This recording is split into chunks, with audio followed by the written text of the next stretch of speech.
Okay, go. Hello, I'm Aubrey, and I'll be playing Isobel. Hi, I'm Legacy, and I'll be playing Rosanna. Hi, I'm Scott, and I will be playing Arthur. Hi, I'm Termite, and I'll be playing Piper. And I'm Bloodied Porcelain. I will be your storyteller for the evening. The nature of corruption is not a darkness that exists outside of humankind, but rather the things humankind is willing to do when it believes its ends are just. What is the price of a bit of magic? A supernatural edge? A piece of forbidden knowledge? The answer is always the same. Corruption. Little by little, inch by inch, a soul is darkened by ambition, by curiosity, and by obsession. In every case, the blackened soul makes the same plea. But it was necessary. The odds are stacked against us. We needed these answers. We had to do it. It would be madness. Tonight, let's return to telling a story about the madmen. Good evening, hunters. When last we left off, you were dealing with quite a number of things, really. The realization had hit our three hunters who followed Rosanna to her date night with her friend that they had left behind Victoria's body, unprotected, and simply hoped that no one would come looking or stumble across it. The realization and revelation came up that lunar moths were the calling card of the Linnaeus Society, a fact that Arthur was aware of but had deemed not to share right away until they returned and found her body gone. Rosanna summoned up her gumption to finally use a piece of knowledge, a little bit of power that had come to her after a vision, to summon what turned out to be the source of all of her magic. And found out that it wasn't her magic at all, but the magic of some strange, powerful woman who seems to have been tied to Rosanna's bloodline. Isobel suffered the effects of a particularly nasty curse in which she can only see the world through crumbling ruins and decaying corpses. Piper was confronted with the information that an agent who has previously looked into her is currently sidling up alongside someone who means quite a bit to her. And Arthur was confronted that after 2 months of not reaching out to his wife, the speaker has taken her back into his close personal circle and may even be moving her to Louisiana.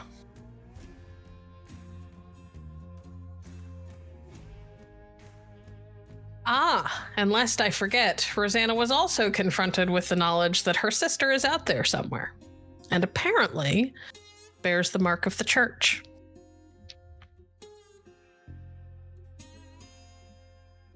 Where we left off, Rosanna had summoned this woman. Arthur, Isobel, and Piper were looking on as Rosanna asked questions and managed to pull tidbits of information from this woman who is apparently bound to her in silver and gold chains.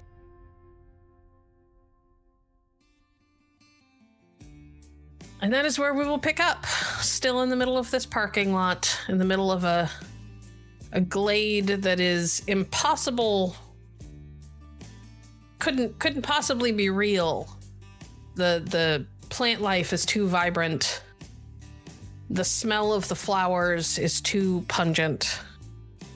And let's not forget that this is in the middle of a paved parking lot surrounded by buildings, where none of these things could possibly have occurred naturally.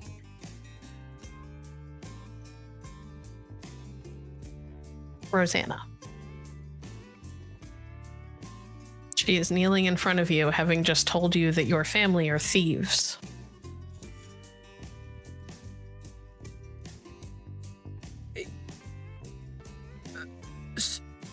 How long? How long has this gone on? She sort of looks around for a moment and then shakes her head. I don't know. I'm not always aware of the passage of time. When I can't be called upon, I'm in a place that's dark and quiet. It's like I'm sleeping without dreams.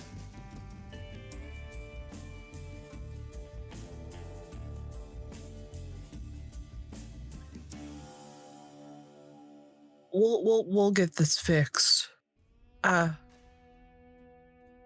She seems surprised to hear you say that. You want to fix it? I have always been under the impression that there was something wrong. I didn't know if it was with me or with my family. And now I know. It ain't worth having if someone had to suffer to get it.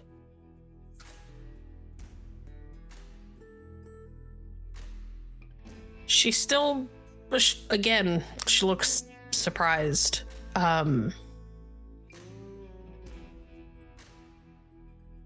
Like she doesn't quite know what to say to that. Like the last thing she expected was for you to make some sort of vow that you were going to find a way to fix what was done to her. And she kind of shifts in place where she's kneeling in front of you, like she's trying to get slightly more comfortable. And when she does, the chains kind of rattle a little bit. And they slip just a little bit around her wrist. Like they're not loose enough to come off, but they move just a bit. And you can see like redness marring that kind of perfect skin. Isobel, are you watching? Yeah, because if I remember correctly, things look more normal than they usually. Very normal. Can you make me a perception and medicine check? Intelligence medicine?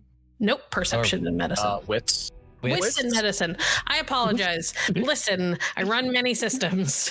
Oh, you're good. That's why I was like clarifying. Like, is it? Yeah, wits. My bad. Cool. Yeah.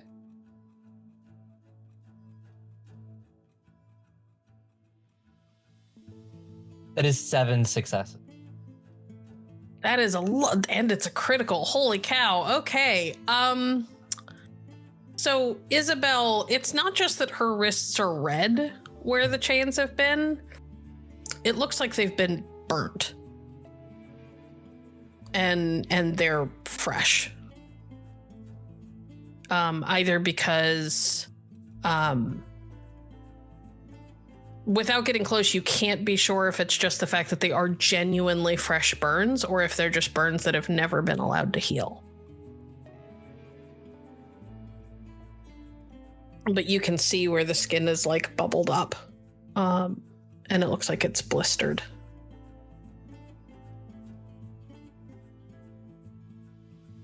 I think without thinking, Isobel goes back into the RV to look for any kind of first aid kit, and the brain is working on the very little sleep and a lot of stress, and his first idea is, well, those are burns. I can do something about that. And is going to find a a first aid kit and bring it out. As soon as you were a couple of feet away from, away from where you were, you notice that the world around you seems to start to go gray and crumble. Yeah, it just sort Thankfully, by the time you get back to people, it's back to normal again. So that's interesting. But seeing that, I will approach Rosanna and the woman and just say, "You're injured. Do you I'm gonna offer up. I can make those. I can help with those healing." She looks down at her wrists as if it's like this has become so commonplace and so normal to her that she hadn't even really thought about it. I don't know if you can fix it, but if you can provide any relief and she'll kind of look back at Rosanna, and it's all right. You don't need my permission to seek medical attention. I think you Right. misunderstand the nature of this connection. I do. No, give it to her. And slowly start working. She kind of holds her arms out, and you can't remove the chains, so it's awkward. Mm-hmm. But as you get close enough to see, you can tell that these are literally burns that have never been. They've never healed. Mm-hmm.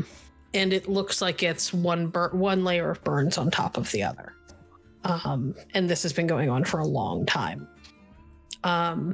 She winces slightly as you work, but it also seems like there's a part of her that has lived with that pain for so long that she has learned to cope better than most would. Yeah, and she holds her wrists out for you to do your thing. I'm not gonna make you roll because you can't fix the burns. You can only kind of essentially create a layer between her skin and the chains is what you end up doing of bandages. Which she seems genuinely grateful for once she realizes that the chains can't actually touch her skin for a little bit. Thank you. And she sort of glances at Rosanna like she is looking for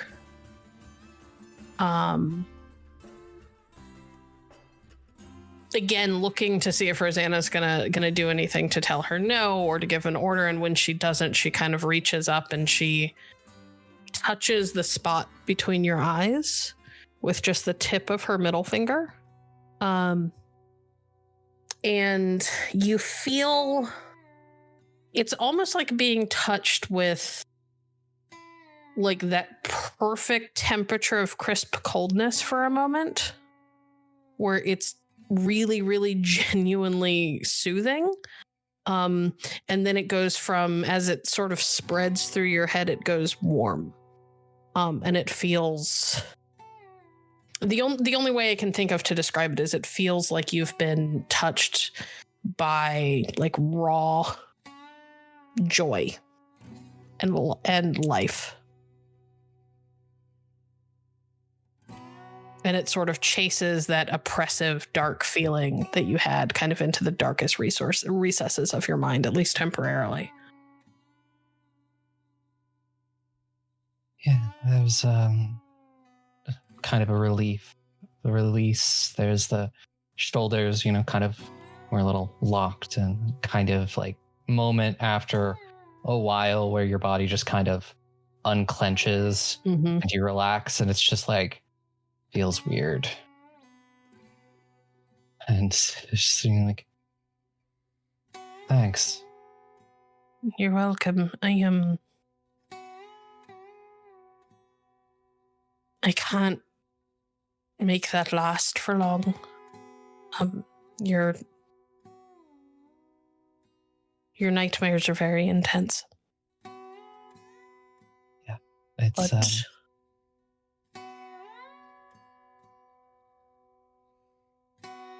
any help is appreciated. of course.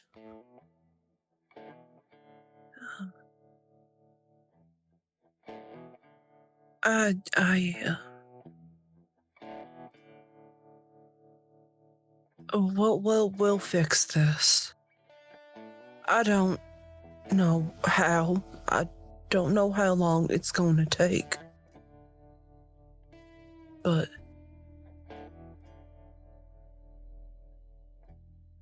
you don't deserve to be a product of generations before me being greedy and selfish.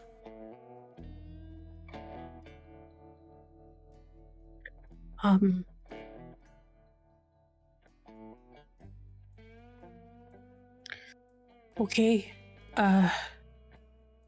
You get the feeling, like, I'm not going to make you roll for this. You get the feeling that she wants to believe you, but doesn't entirely yet.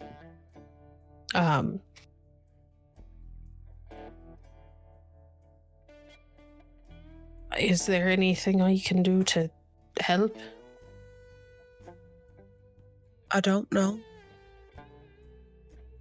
Actually, I need to find my sister. If she calls on you, make note of your surroundings. I'll try. It's hard to... I can't always see anything. I didn't realize at first that there were two of you. Sometimes your family line, someone individual comes along and they're strong enough will to pull me on their own, or they have a deep enough need, but I don't know. I'll try, but usually she's smart enough to summon me in a place where I can't see much of anything. Is there anything that I can do for you?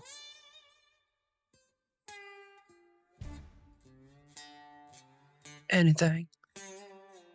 I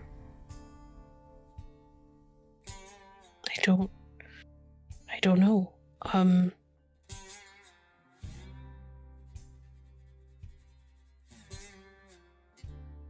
really.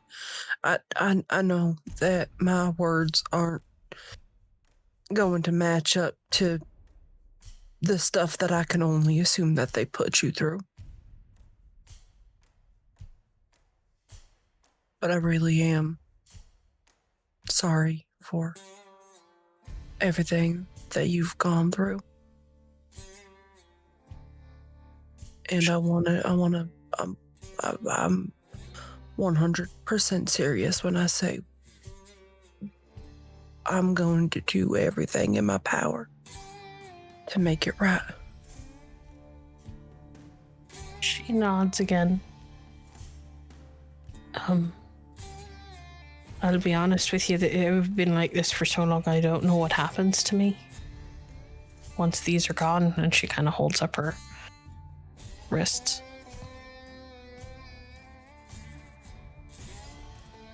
But suspect it'll hopefully be better than going back to the dark.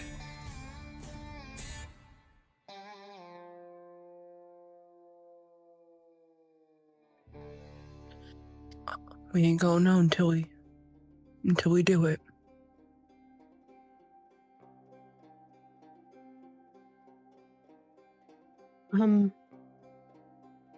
I understand it may not be possible, but if it is, the next time you call on me, if it could be somewhere with more grass, I'd appreciate that. It's been a long time since I felt the real thing. Duly noted.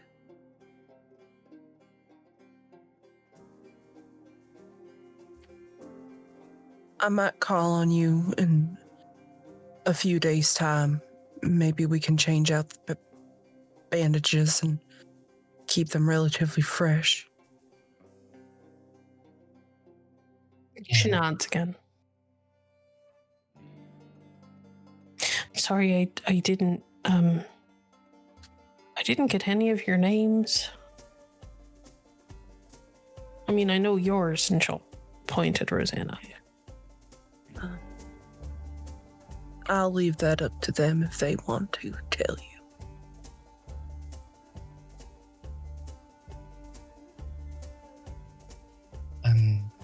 Isobel. Piper.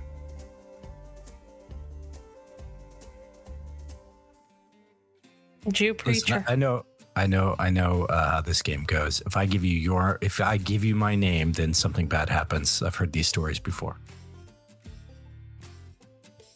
She's in chains. Yeah, but you could just call me preacher. It's fine.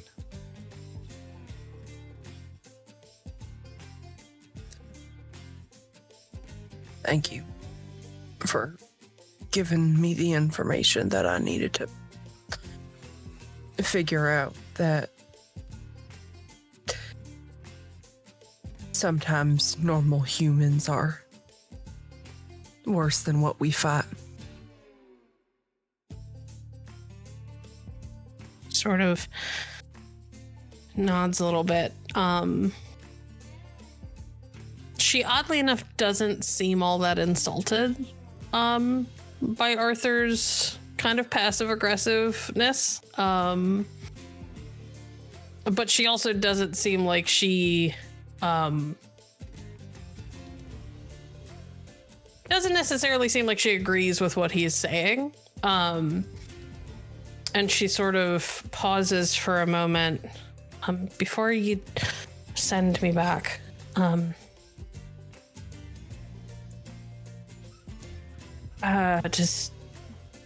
do any of you have a blade of some sort? Scissors? Is that what you call them? I think we have some in the and she's gonna turn to Piper's already on her way inside. Okay. When Piper comes back out, she sort of shifts and leans her head to one side and offers a lock of her hair to Isobel. This won't protect you all the time, but if you take a bit and you tuck it under your pillow when you sleep, it'll help with the nightmares that are gonna come.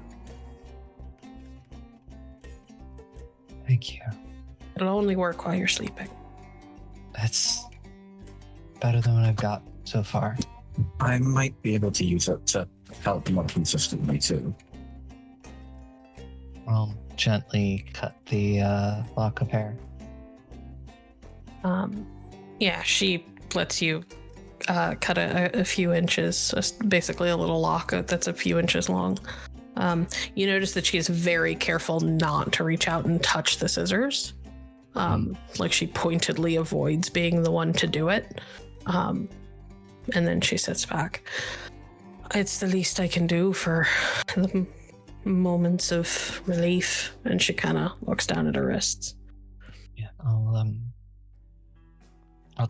change the bandages next time I see you. Thank you.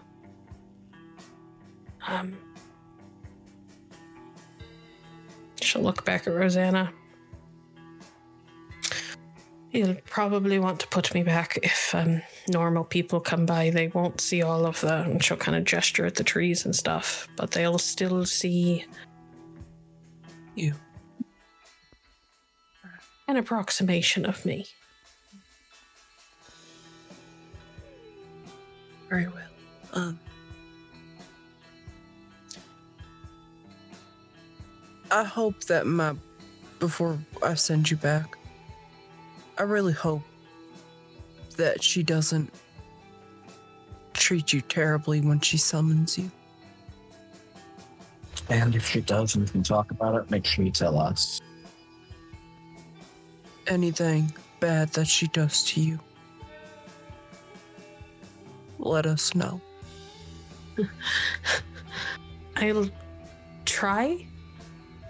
I can't promise. I can't disobey you, but I also can't disobey her.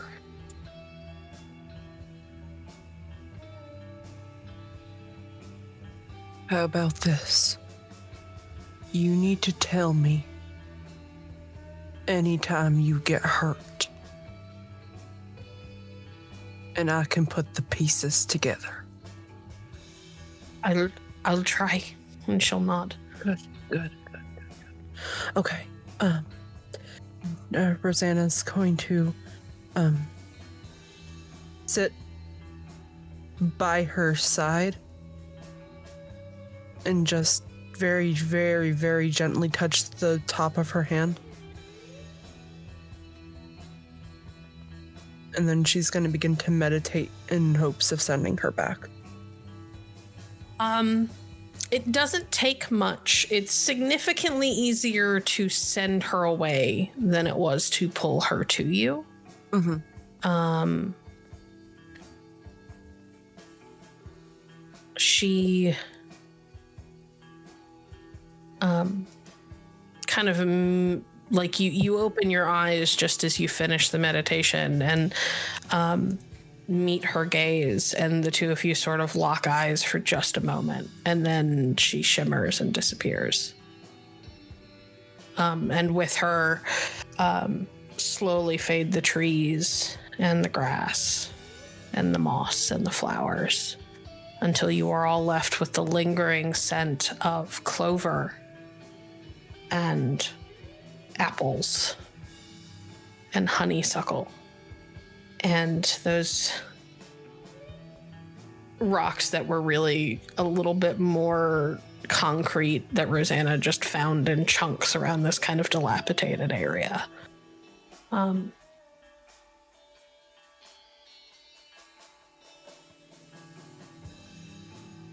it's quiet and dark.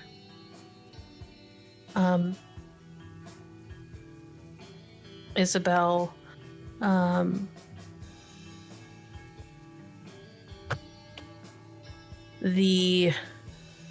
it's not immediate, but you can see kind of in the middle distance where buildings are very slowly starting to crumble in front of your eyes. You've got a little bit of time before everything in your immediate vicinity looks dead and crumbling. You are still holding that lock of hair in your palm. It feels warm in a way that isn't physical. Kind of just take a moment and just wrap it around my hand and just sort of feel the warmth of it, kind of steeling myself for, what is to come. You effectively, number one, you get, you and Rosanna are both getting a temporary willpower point back. And Isobel, you effectively are going to have like a +1 to your dice pool for any future rolls that you may have to make where the curse is concerned, as long as you have that piece of hair with you. It will not keep it at bay, but it may but it does, you do feel a little bit more comforted and a little bit better able to bolster yourself against the horrors that you're going to see.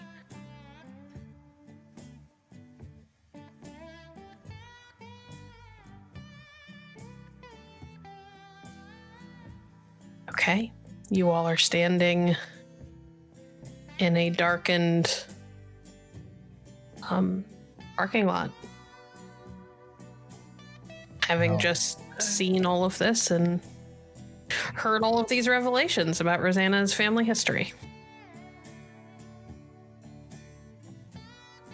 Hey, Rosanna, next time you go off and do something like this, let us know beforehand. Yeah, it's just a little bit of warning. I think it's something. It's a thing to work off of.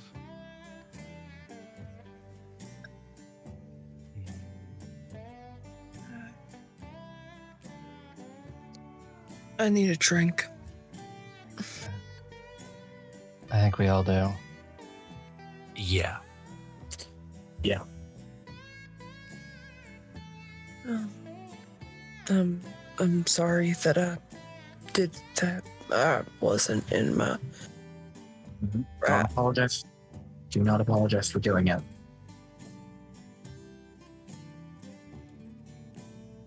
I just want you to know that we're in this together. Don't do things like this on your own. I wasn't in my most right mind.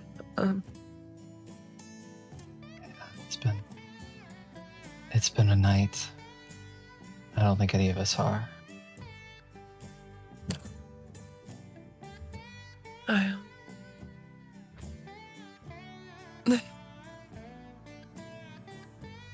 least my sister's alive. Bad news is that if things don't go to plan, there's gonna be some bloodshed one way or another.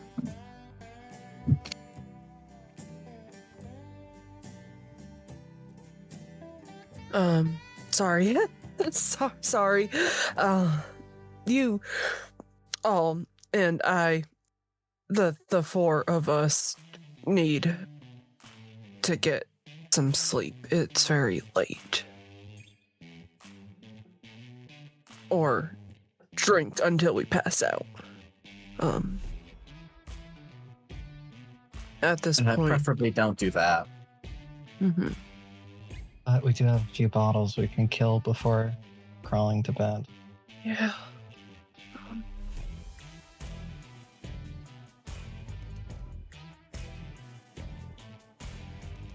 I'm sorry again. And I know that you told me that I shouldn't apologize, but I...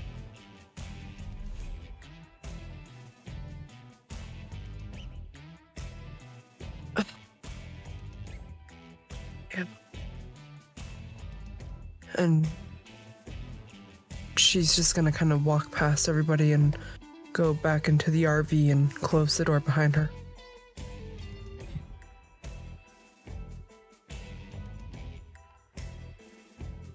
I think after a moment, Isobel will follow. Right now, we need to sleep and come at things in the morning with a clearer head. Yeah, I definitely don't agree with drinking until we fucking pass out. Not a good idea. Rarely ever is.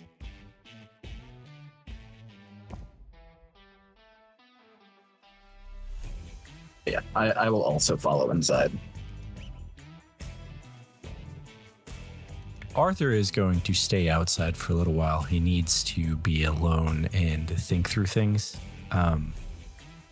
He's become quite angry, but he's trying not to say anything because the moment he was about to speak, all the others were like super supportive. And so he's like, cool, I've just got to shut down or else make a fight with the entire cell.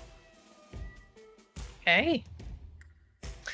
I mean, eventually he'll go to bed, but it will probably be at least an hour of him stewing by himself before he comes in. Okay, so who's drinking? I mean, I started earlier. I'm just continuing. I love it. Okay, I need all three of you to make me... Guess we'll go stamina. Yeah, stamina and resolve. I'll allow stamina and resolve. All right.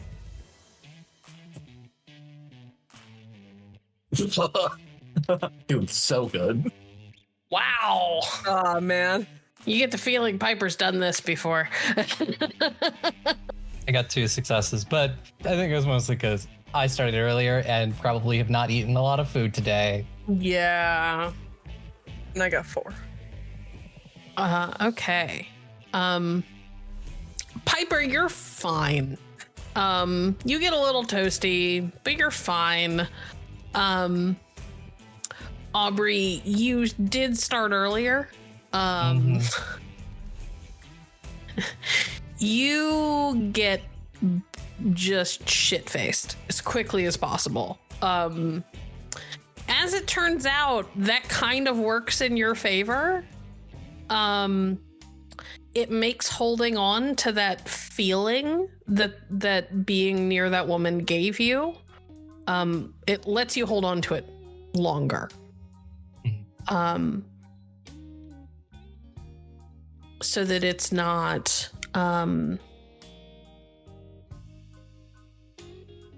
it's still kind of clinging to you when you pass out. You pass out significantly earlier than Rosanna and Piper do. Rosanna, you don't make it as far as Piper. You're very emotional, so you're probably drinking about twice as much as Piper is, or at least twice as fast as Piper is. Mm-hmm. So you get sloppy relatively quickly. And you end up kind of passing out on like the main bed. Because the three of you are hanging out back there. Gozer is curled up on the bed as you guys are drinking. And you and Isobel just sort of conk out on the bed with Gozer tucked between you. And Piper is the one to pull the blankets over everybody and tuck everybody in and go to bed. And Piper, you are still awake and kind of cleaning things up. Having just tucked them in when Arthur comes in.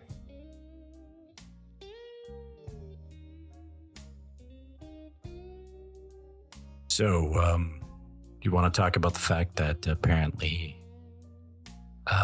there's all kinds of stuff that we're not talking about, just elephants in a room at all?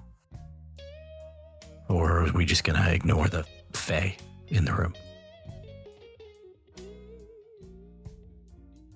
That's rich coming from you, Arthur.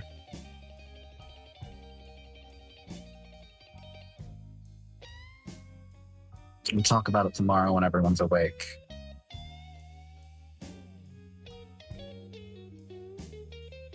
All right. I guess then that it's not a time to have a conversation about everything that's going on. That's how you feel. No, but we all need to sit down and have a conversation about everything that's going.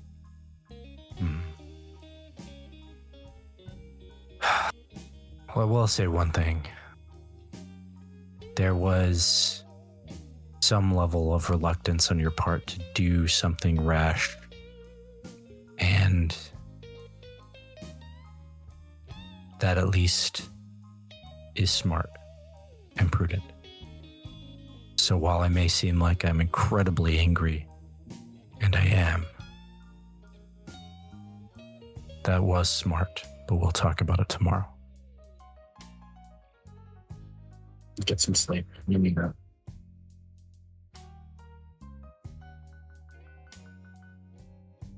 And Arthur will just lay down on the little couch thing in the kitchen where he sleeps.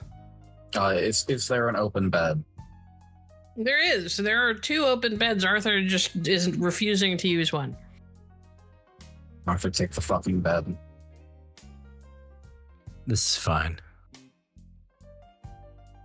To be fair, Piper, you were informed as soon as you and Isobel got here that this is just where Arthur sleeps as he converts the kitchen table into the bed. Kitchen couch table? The kitchen couch table. Kitchen couch table thing. Okay. You all fall asleep. I need Rosanna to roll me your nightmare roll. You are going to be at a -1 die, given the trauma that you have experienced in the past 24 hours. What stats do I have you roll for that? I think it's unspent willpower. Okay, Isobel, I also need you to roll your unspent willpower, but you have an extra die because you have effectively a talisman. Would willpower reset at the beginning of the session? You get either your composure or your resolve, whichever is higher, back in unspent willpower points. I literally spent 1 willpower last session, so. Yeah. And do we account for the temporary willpower that we got, or? Yeah, I'll let you keep that because you literally just got it.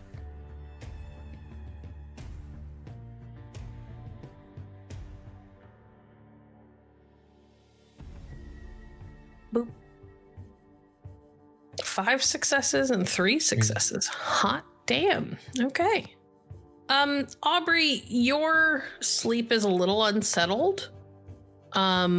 It's not so much that the dreams are nightmares. It's more that they're very, very tense and alarming. Like you feel hyper vigilant through them, if that makes sense. But it's not like it's what you were worried it was going to be, which is nothing but car crashes and dead bodies. And just the worst horrors. Rosanna, you are fine.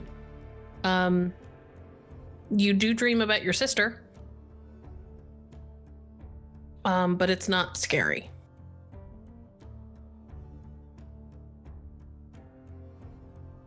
It feels a little bit like your subconscious is just sort of turning over everything that you learned and working through it. Okay. You all wake up in the morning. Isobel, you are hung the fuck over. Rosanna, you are also pretty hungover, just not quite as fucked as Isobel is. You have a nasty headache and you're sleepy. But you're fine otherwise.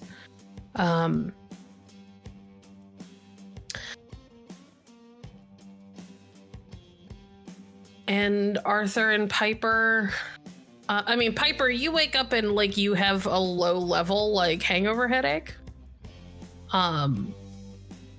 But, you downed a bunch of water and took some aspirin before you went to bed. You're fine. You've done this before. You wake up and, like, immediately take a shot so you have a little bit of the hair of the dog, and that just mellows you right the fuck out.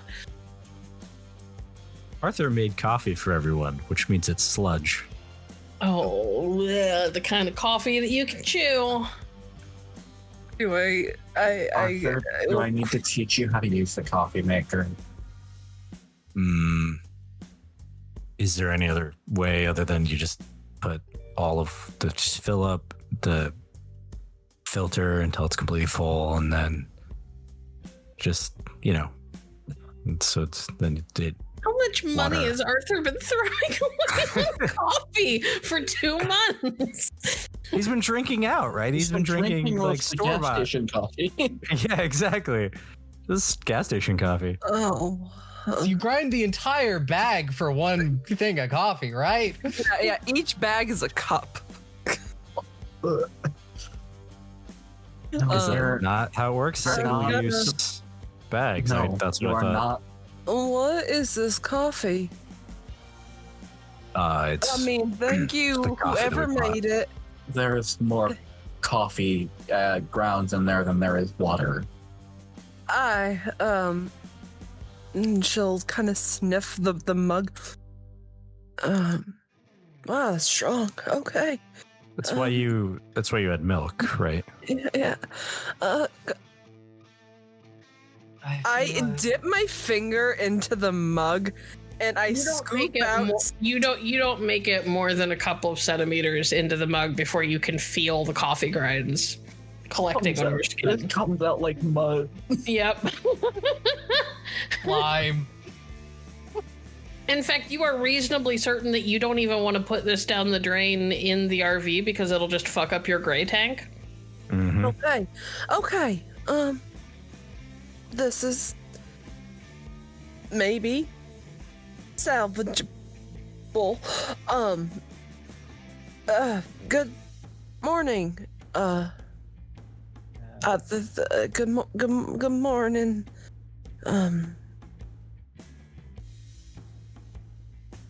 Okay. Isabel, should I assume that you are not looking up at people? Yeah, I'm. If I woke up in the morning and everything looked destroyed and wrecked and decayed, yeah, it's there's probably, especially to help with the hangover that I'm feeling, is my head is on the table, like just trying to like press my forehead against something that's cool, and my eyes are most definitely closed.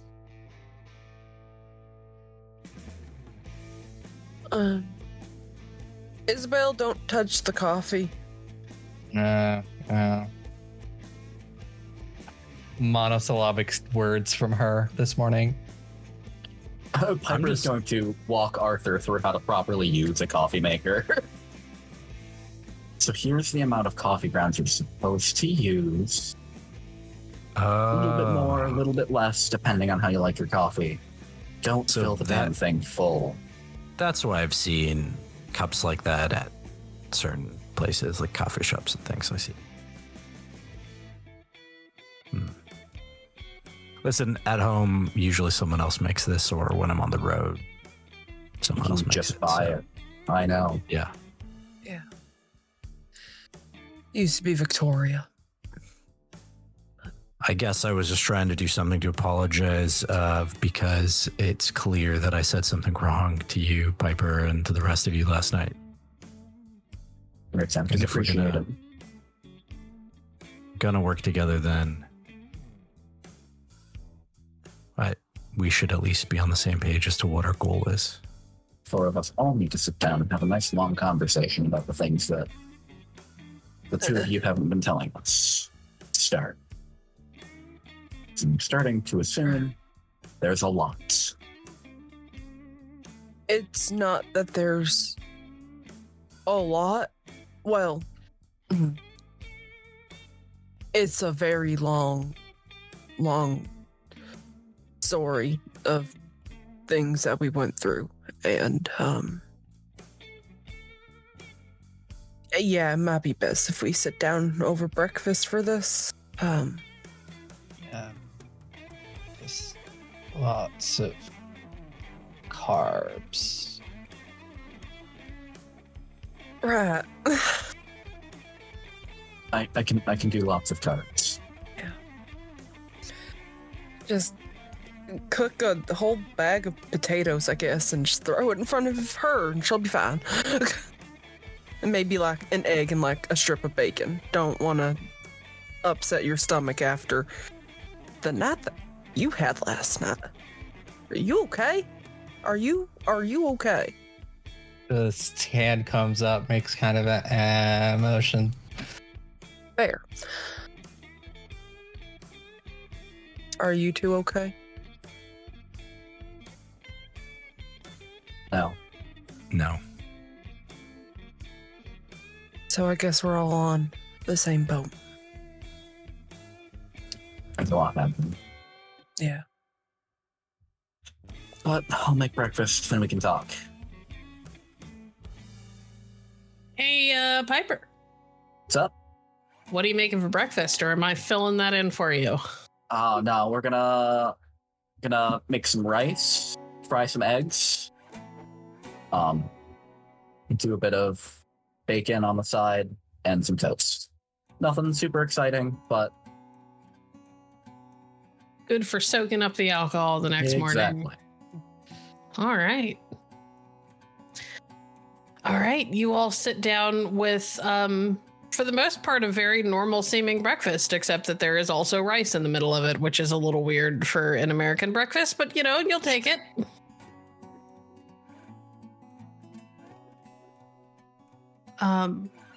While she is cooking, I'm going to assume that Arthur puts the kitchen couch bed table thing back together, and that's where everybody sits down. For sure. He cleans up his bed and, folds the blanket and throws it somewhere on one of the empty beds. He is vaguely domesticated. At least well enough to fold a blanket. Mm-hmm. Just, what you gotta do when you're on the road sometimes. Fold a blanket. Okay.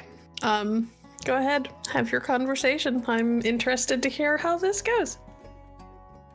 Okay. Well, we should probably start from the beginning. Usually a good idea. Definitely a good place to start. So, before you two got involved, we were actually a group of 5. Arthur and myself and Victoria and Zephyr and our friend Jillian. And we kind of got together under some insane circumstances, and did this with each other for like a couple months. Yeah, a few. Everything kind of went to shit the day that Jillian died. We were in the middle of a hunt where we didn't know what we were doing. We thought it was a vampire, but We thought it was a vampire, but it ended up being werewolves. And we set a building on to explode to try to take down werewolves, and unfortunately Jillian didn't make it out in time. Put us on the run for a good week and a half, where we discovered that I was able to see and talk to ghosts. Went ghost hunting for most of that road trip. Stopped a mass ghost invasion in Louisiana, which is where I got this. That woman I got this. That woman that you saw yesterday, the one in the chains, she made a bunch of trees appear. I got caught in them. She said, "Here, this is for you." Put that on my chest, and well, I think you should see this now before we need it and you're shocked by it. I'd rather not have another situation with your visions.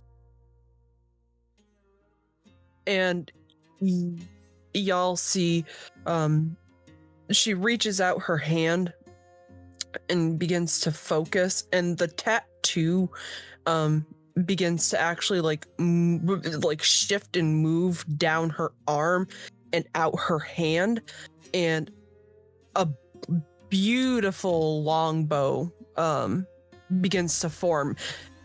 Rosanna looks very, very, very uncomfortable as this is happening.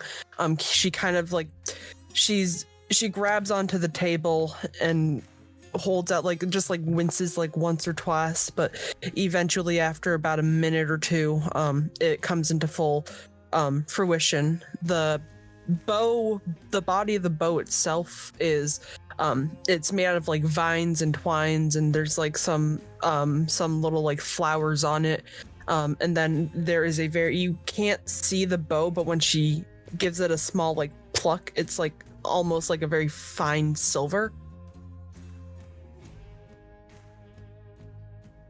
This thing could apparently kill supernatural, and forms of protection. But after we fought off the ghosts, we all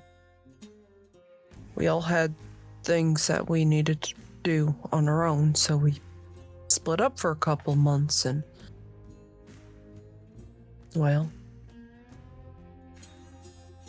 now we're here. 2 of our friends are dead. One of them's missing in action.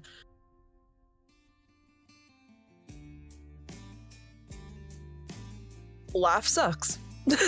life kind of sucks right now. If I missed anything, please fill in the gaps. Just that during the major ghost invasion, as you called it, we, our friend who was dead came back, and we were sort of enlightened to some things that happen when you die. And so that's the only reason why that's kind of important, is because in that situation, we discovered that Victoria could mess with the shroud or whatever it was that separates the spirit ghost world thing from ours. And so when we were at her house to find her dead, one of the things was her bells, which is what she used for that. So there's some potentiality that has a very important aspect of our investigation here. So I thought it important to share. So Rosanna has bow. You mentioned you got something as well, Arthur. Yes. While I am uncertain as to where I stand in the eyes of God, considering that the group that I was part of that led me to this life was apparently not really a religion at all, but a cult controlled by a something. I apparently also, like the bow, can kill supernatural. And I mean, I can. As in, I just punched a ghost. Yeah, he punched a ghost, and I ripped the ghost out of the material plane into a world. Yeah, it's much bigger what she did, but I can still just apparently punch a ghost. Yeah, so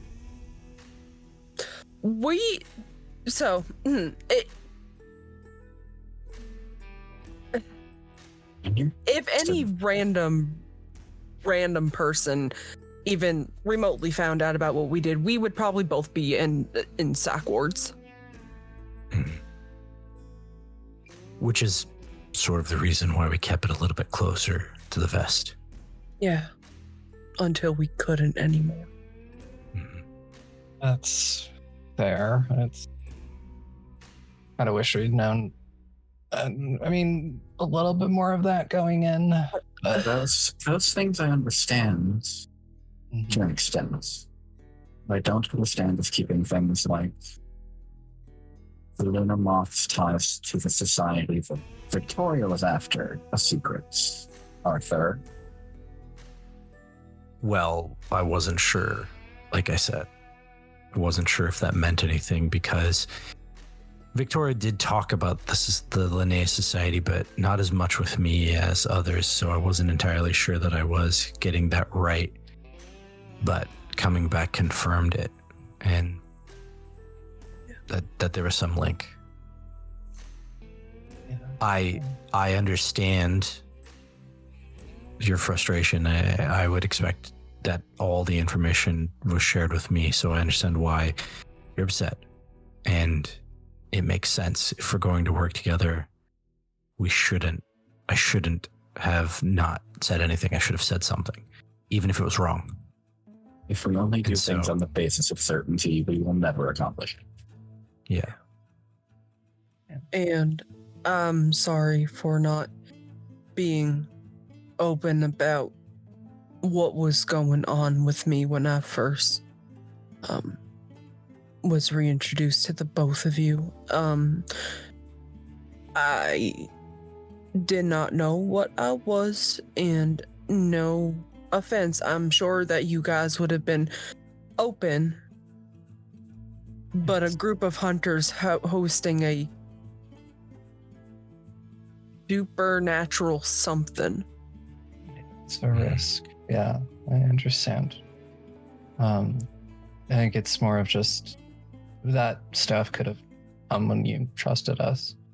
I guess it's just more of the It's the things that are relevant to the case. yeah. If I had known that there was somebody who was going to come after Victoria's body, I would have insisted more that we don't do what we did.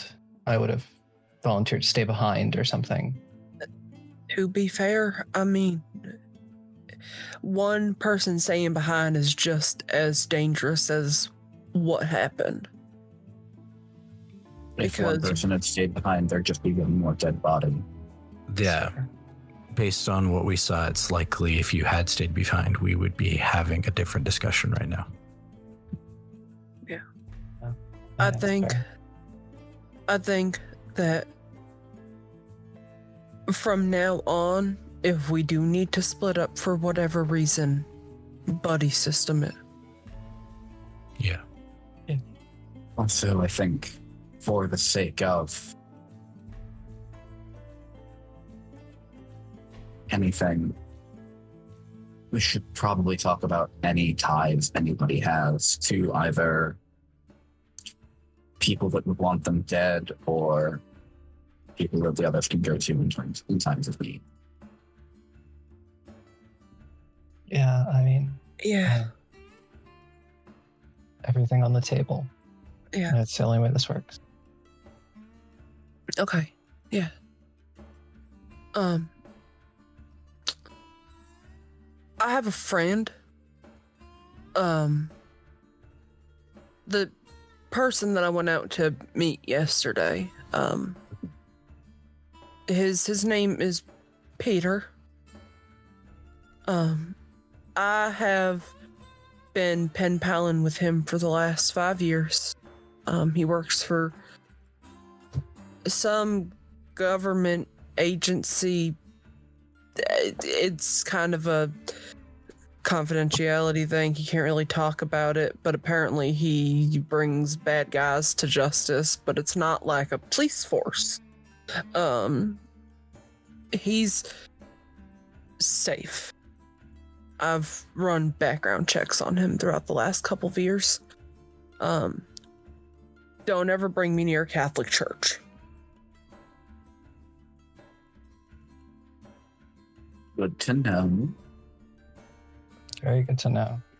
Piper would know why, and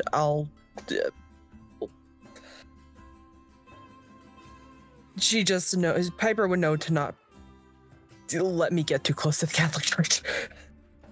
I don't know if I can recommend anyone get too close to the Catholic Church. You know, fair. Fair. I prefer Protestantism myself, so that Think you would really like my father then.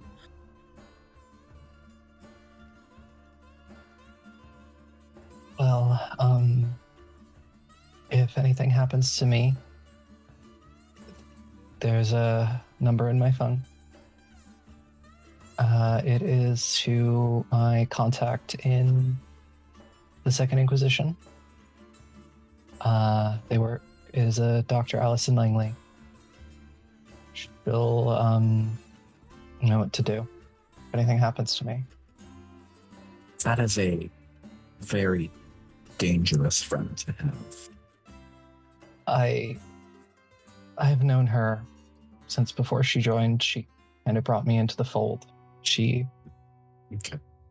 I was in the hospital for a while when I was a teenager, and she was my doctor, and we've kept in contact. Rosanna, Mm-hmm. me intelligence and do academics, and I will give you a +2 to your dice pool. Okay.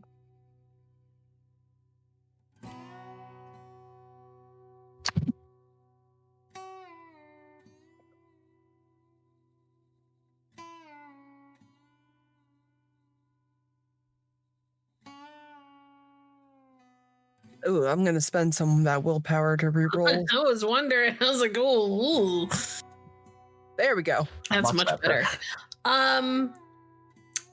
So you, with your history with the Catholic Church and your time having known people like Piper and Cricket, you know what the Second Inquisition is.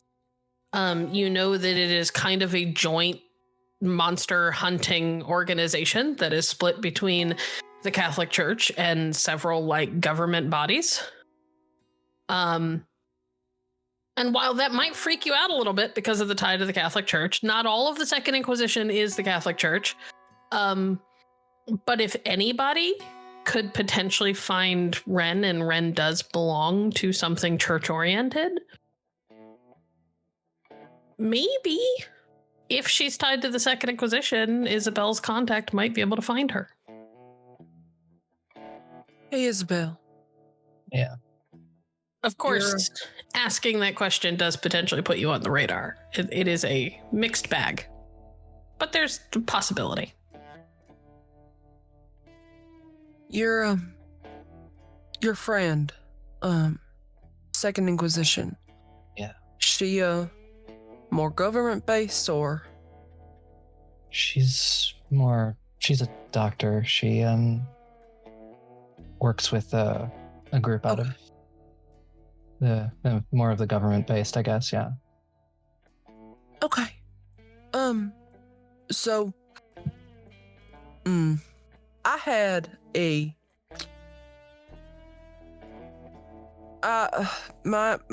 there is a not zero chance that my sister might also be in the Second Inquisition, but on the Catholic Church side,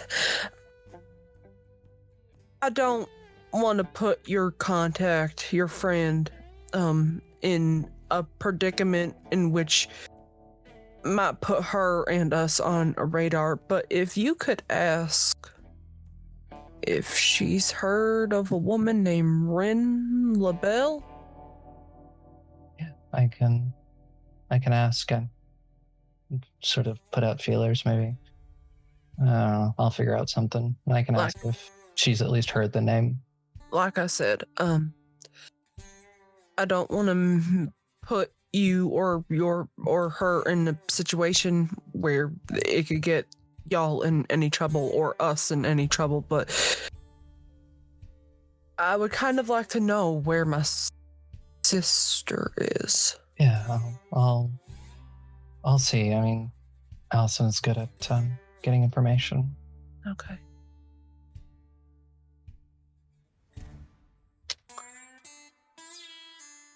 Well, for sharing stuff that people should know, I only have one contact. It's, her name is Katie Lynn. And she is my wife. There's a distinct raise of the eyebrow. But she is a believer. And as of last night, I had discovered that she's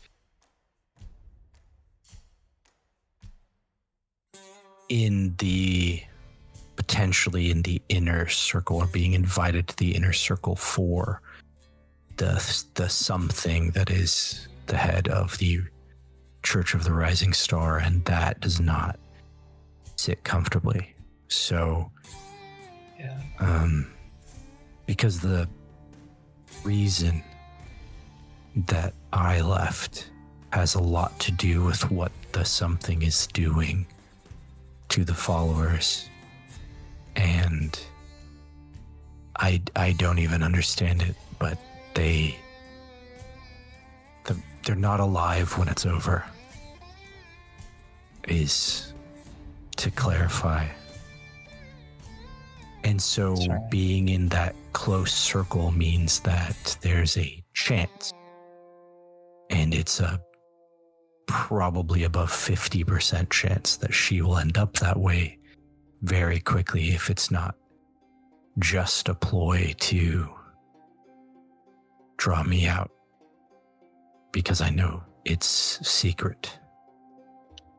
Now, when you say not alive, do you mean not alive and walking around, or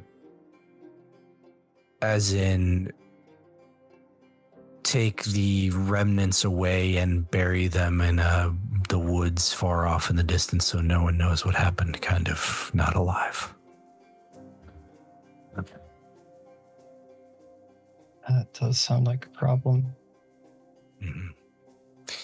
And so this group knows that Zephyr and I saw us leave. In fact, this thing, whatever the speaker is, saw us leave and is aware that we left knowing something that we shouldn't know for its safety. So that's why I live this way. Fair. I've read a lot of stories about cults. Yeah, they're not a fun time. No.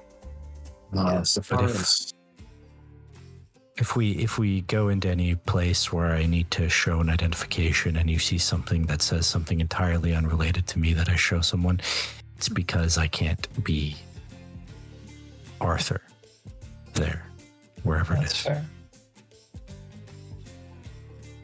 do you have a proper identity label for yourself? The passable one, for sure. But I don't try to push it by How good is passable? using passable. I try not to use credit cards, and I don't try to purchase things or, get loans or things, but I Yeah. can get a drink at a bar. Yeah, let's just say that the hunk of junk, when we bought it, I was the only one who was credible enough. Which is why I want to burn it to the ground. I can fix that. I am a Burning very it to the ground. I fine- think we need to find Well, I can new do that housing before we do that. too. I was talking about not being credible. I mean, I think as far as everyone knows, I'm a medical examiner in California. Yeah. I'm on sabbatical. So far as everybody knows, I'm just out of college and a normal person, but Yeah. Well, since we're going over people that might be after us, I don't have the greatest track record with the federal government. Mm-hmm. I'm shocked. This is my shocked face. You? I don't think you know how bad it is, Isabel. I'm sure you're going to tell me. Let's put it this way. If my birth name got out, I'm pretty sure there'd be police swarming wherever I was last seen.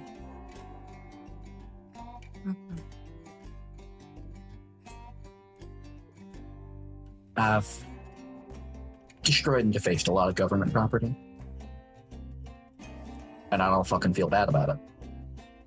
Yeah, I was gonna ask if that was all, because that's fine. Yeah.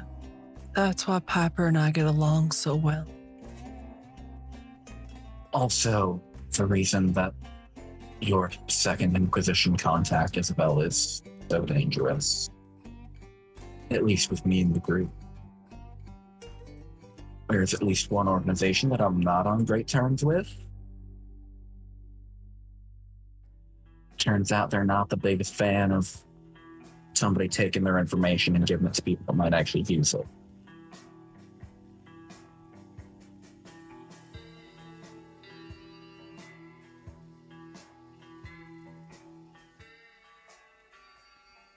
and there is an agent actively looking for me.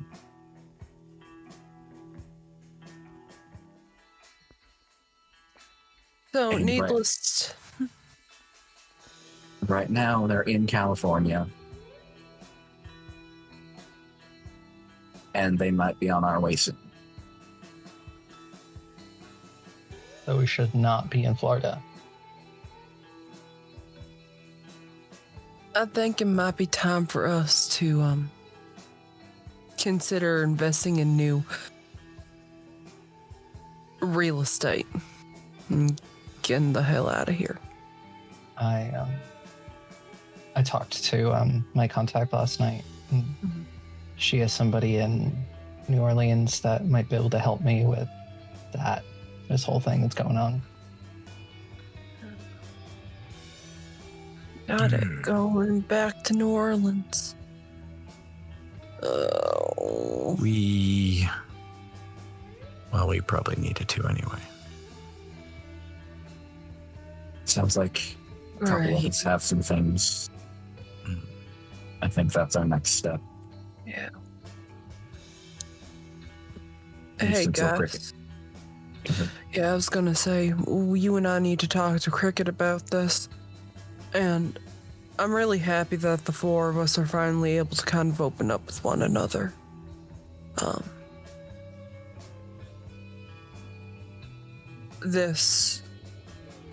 If this is going to work, this was a good first step. And Arthur, I need to take a look at the identity you have. The fake one. Sure.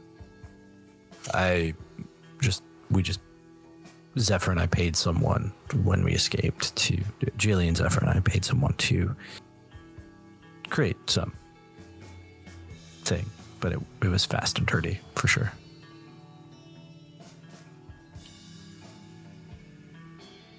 I'll give it a look over, see if I can make it better. If not, I should be able to make you a new one in a week.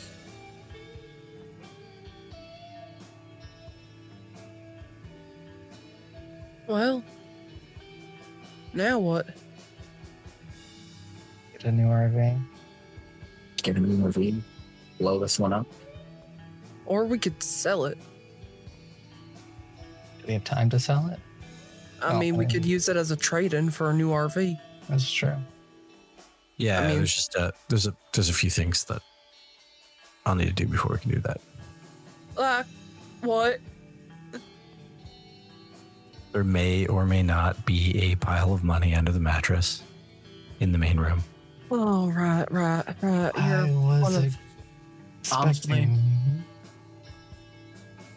Probably the smartest thing you can do in this situation. I mean, I can't keep it in a bank account because I can't have one. Right. I have one that I was using for a few online subscription purchases, but it's shut down now. It doesn't exist. Oh, Isobel, I should.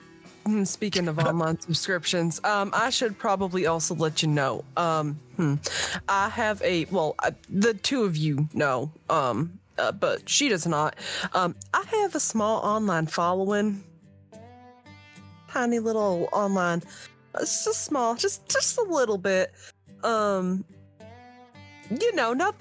bad. Nothing. A small follow-in there to follow something that's a bit less small. I don't know what you're talking about. Look, So if you're not pro sex work, I would definitely suggest, Given our line of work, if she's against sex work, then I don't know how the hell she survived this long. Look, in college, there was a very rich older guy who liked to take me out on dates. Oh, really? How funny. I'm also into rich older men. I mostly just like their money. Yeah. Give me some time. I can probably get it without you having to go through the whole dealing with the rich older men thing. That's why I got a job.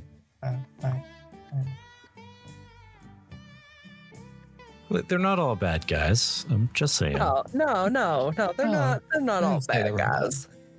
No. He was Oh. perfectly nice, if a bit boring. Well,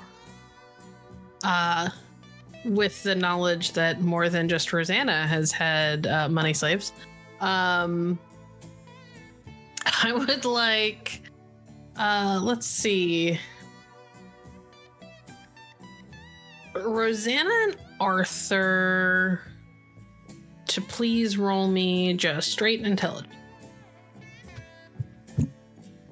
Actually, you know what? Everybody can do this. Everybody can roll straight intelligence. I'm pretty sure everybody knows about that. Knows that this was in the plan. So,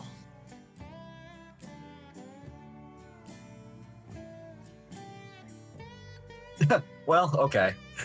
Jesus, Piper, just on fire tonight. What have you done with Termite? So accustomed to Termite struggling to roll well ever. So everybody remembers this because this wasn't a super high bar to clear. As you guys are sitting there talking about next steps and going to New Orleans, it hits all of you kind of at the same time that it's almost noon. Dietrich was supposed to be here by like 8 or 9 this morning, and not only is he not here, nobody has heard from him. Well, Arthur assumes that it's because he got the message and isn't coming, so he's not worried. Rosanna's gonna pull out her phone and dial the number. Give me one moment. It goes straight to voicemail. Oh, well, fuck. So I think we also need to consider the Linnaeus Society, at least in this regard, of a sort of human-y vampire cabal of evil that we experienced yesterday. Yeah, we need to dig a little bit deeper into that blank body that was here. If we have a photo, I can see if if Allison hasn't ever seen the person before or has encountered anything. I've dealt with And we also have Cricket. not cricket. And no offense to your friend Isobel, but if Cricket can't find out jack shit about this guy, she No way in won't. hell. She will. Fair. I just thought I'd offer it up. Well, no. I mean, like anything that we can get, even on the whereabouts of where this gentleman might have ended up. Is he still in Florida? Was he able to, I don't know, find a quick getaway to another state? Like, No, even if he did, let's see, it's been 12 hours, 18 hours. mm-hmm, At Could least. be on the other side of the damn country. fair. And that's just if they're driving. Well, we also have to factor in daylight. Well, if it Doesn't matter if they have somebody to drive for them. right, Yeah, that's what I was exactly. going to say. If they're in the back of a car that's shaded in a metal box or something, and there's a person driving them, then they can get anywhere. Well, kind of factoring in sleep. Because even the toughest as nails person needs to sleep eventually.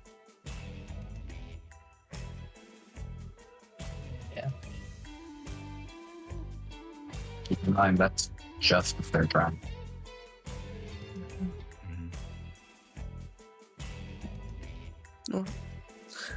We'll have to check in with Cricket later on today or tomorrow or something, see if they found anything. Yeah, we need to see what's going on in the future. See if we can find anything.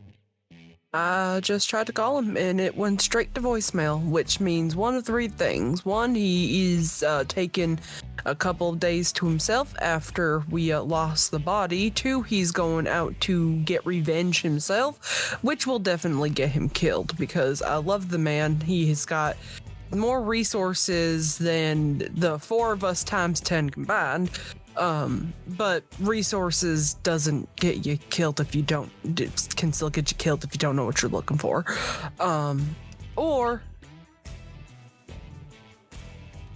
he's not talking to us because we lost the body.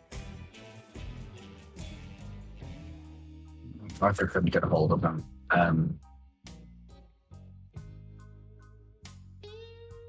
If you know Odds- where, if you know Odds where, of him knowing that we lost the body are not terribly high. That is a good point. I left a voicemail. So there's a chance that something happened to him on the way. and I'm gonna say this just because I feel like someone should put this out there. We know that he's not working with them. Yeah. Yeah. Cool. I just thought I needed to be the one to say it. Just put that out there. Well, No. okay, he in a way asked us to kill the bastards, sort of put us on a mission. Yeah. If But he was are working with we them, then he knew that that would inevitably lead to us killing him. But are we sure that he is the same person? Like the same group that came and got her body is the same group who was responsible for her death. I don't. I'm just being paranoid at this point. No, that's good. We need we think need it's- paranoid. At this point, I think it's entirely possible, even if the society is the one that killed Victoria and he knew about it, that doesn't necessarily rule out the possibility that he's working with them. He Because may not have a choice. what happens in a hierarchical situation when somebody at the top gets taken out? Fair. There could also be maybe they promised him something. Maybe they promised him Victoria back.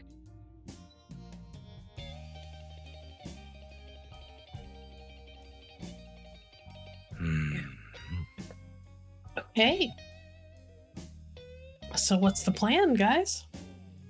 Like we're selling this RV and getting a new one.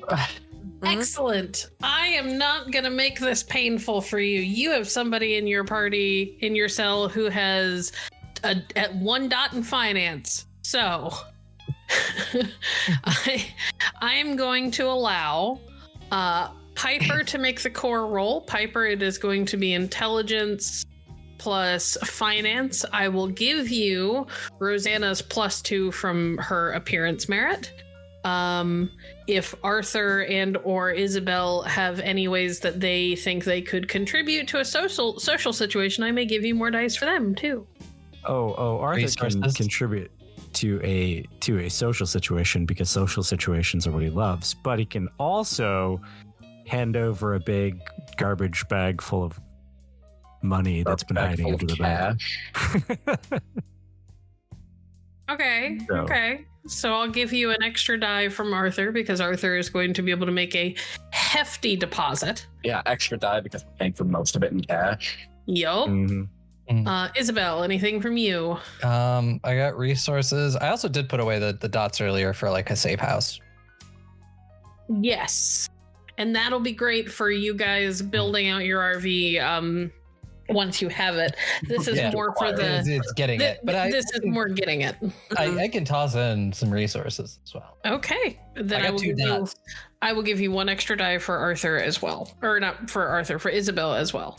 You know what I mean? All right. You have a Yep. total of 4 extra dice. Jesus, I can talk, I swear.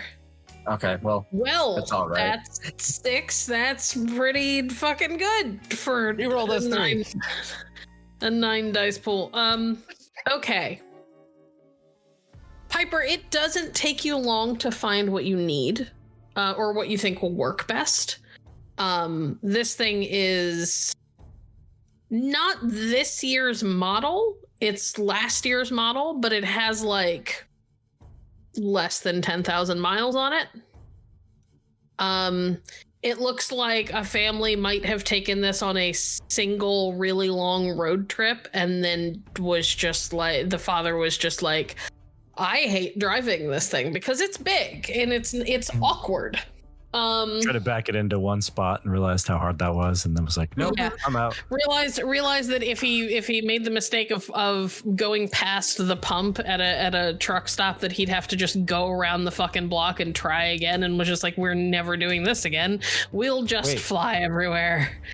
Wait, you have to empty all of those tanks that hold all of that? No, we're done here. You essentially go to a place that specializes in like used recreational vehicles. Do you guys want to blow up? Because you're not, like, honestly, Piper rolled so well that you don't really need the trade-in. No, better idea. We leave it somewhere as a decoy. Okay. Mhm. All right, cool. I have ordnance. You do. Blow it up. You have ordnance, and Termite / Piper have a deep need to blow things up and see them burn. Okay. But if we rig it to blow up when something comes looking for us, then they maybe, I don't know, maybe that's not a good idea. I think it's a great. Well, we could rig it to blow up non-lethally, like a bunch of flashbangs or something. Oh, so it's less about killing somebody and more about being an asshole. Okay. Yeah, of course. Gonna turn it into a fireworks show? With a note that says, "Hey, Supernaturals, nice try." Nice try, Linnaeus Society. Cute. Okay. So Piper manages to find kind of the perfect setup. Ends up being a weirdly good negotiator. You're not sure if that's because Rosanna's got her tits out and like sitting next to Piper and the guy's just really distracted, or if it was the money that did the trick. It's just a lot. By the time it is over, Isobel and Rosanna have joint ownership of well, Piper does too, because Piper's got a really, really good gotta keep that mask. I was just like, that word that they use in this setting that I keep forgetting. Credit score. a mask with a really good credit score. Arthur's just the weird guy in the corner who kept like unfolding $100 bills while they were talking to the salesman. I'm thinking that when you guys walked in, Arthur pulled the tab out of his collar and is effectively like acting like he's the security that you brought along, because he is carrying basically a suitcase full of cash, because that's what you guys have insisted on paying with. And the guy is 100%, like, you can tell by the way he's looking at you that he's like, this is shady as fuck, but I'm not going to ask any questions because the bills seem clean and their credit has come back perfect. And other things. Yes. And also boobs. He is pointedly looking away from how shady all of this seems, and you guys manage to leave with a kind of, almost state-of-the-art, very new, one of those like bus style RVs with like the rooms that kind of pop out on the sides and in the back when you park somewhere. But does it have space for the conspiracy board? Of course there is space for the conspiracy board. There's always space for the conspiracy board. This thing actually has walls where you could actually hang up the conspiracy board. Okay, that's There impressive. isn't a ton of open space on the walls because there's lots of windows, but there is space where you could actually hang up your conspiracy board for once. There is a proper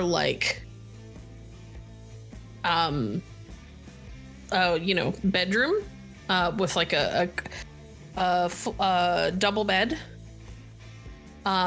just a little bit smaller than a queen. It's got bunked beds.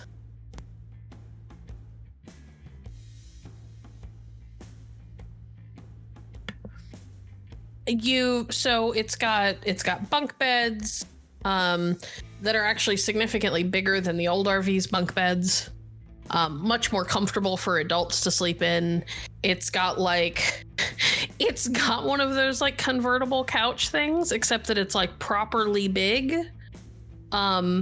And the middle seats, if you fold the table down into the floor, the middle seats are actually like recliners that you can kick back in. It's real nice. And it has a proper like bathroom and enough water storage that people could actually shower in here. Maybe not all of you in one day, but in a pinch, if you can't stop somewhere where you can hook up to a water connection, you could actually shower. All right, and between sessions, you guys will be able to kind of outfit it with more stuff. It's got the space. You may not be able to get a full surgery in for Isobel, but you could probably set yourself up with essentially with the means to be able to like have a mobile surgery where things kind of fold away when you don't need them, sort of thing. It won't be perfect, but it'll be much better than what you have now, which is a really old RV with God knows what germs, no matter how well Rosanna scrubs it. You all have secured a new RV. Where are you planning to leave the old RV?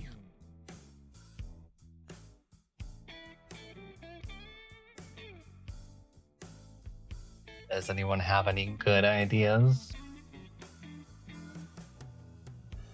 Or fun ideas?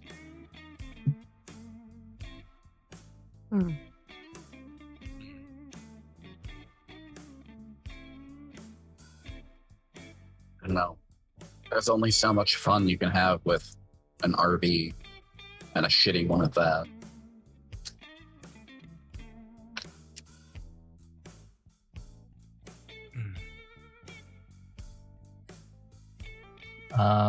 I mean, I guess we're going to find a place where it won't be noticed quickly, but we can be sure that people who are looking for it will find it.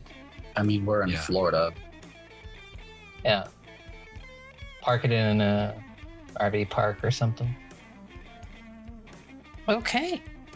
All right, you guys find an RV park nearby where you guys have been this whole time. I would like Isobel to take the time to make a roll for your munitions check. And I want you to tell me exactly what your goal is with the munitions, or are we sticking to flashbangs and things? Unless because flashbangs are a safe option just in case anybody comes across it that we don't cause collateral damage. But, say if a bunch of just teenagers break into just a random RV, they're just going to have a really bad time. Rather than die. Flashbangs and confetti cannons. Confetti cannons. Scratch that. Glitter bombs. Flashbangs and glitter bombs. Do we have any silver mixed in with the glitter just to make it painful for something that maybe doesn't like silver? No. Silver in a form that won't hurt somebody innocent is not something you're going to be able to just find anywhere. Because even silver shavings You know, you that would put do those some in- very real damage if it hit somebody who couldn't. Yeah.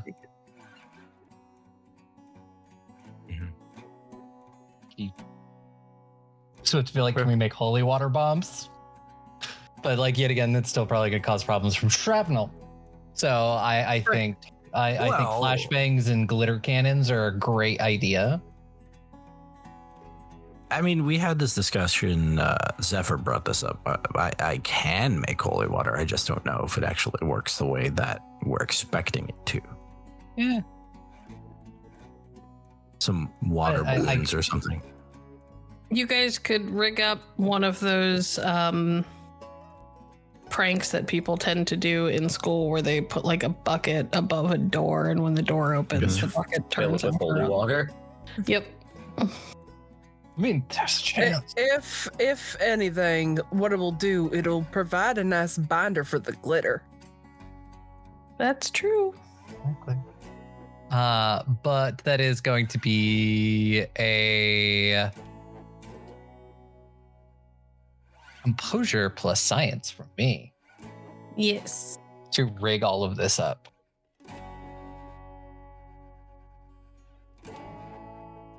Oh, that's. Would my spec in chemistry help? Yeah, I'll say that it does. Cool.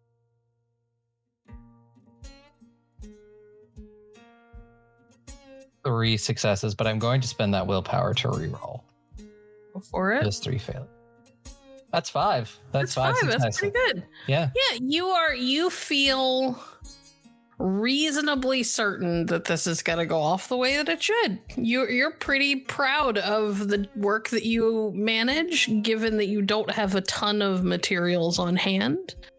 At one point, you send Piper and Rosanna to the store to pick up all of the glitter that they can find at the local craft store, which turns out is a lot.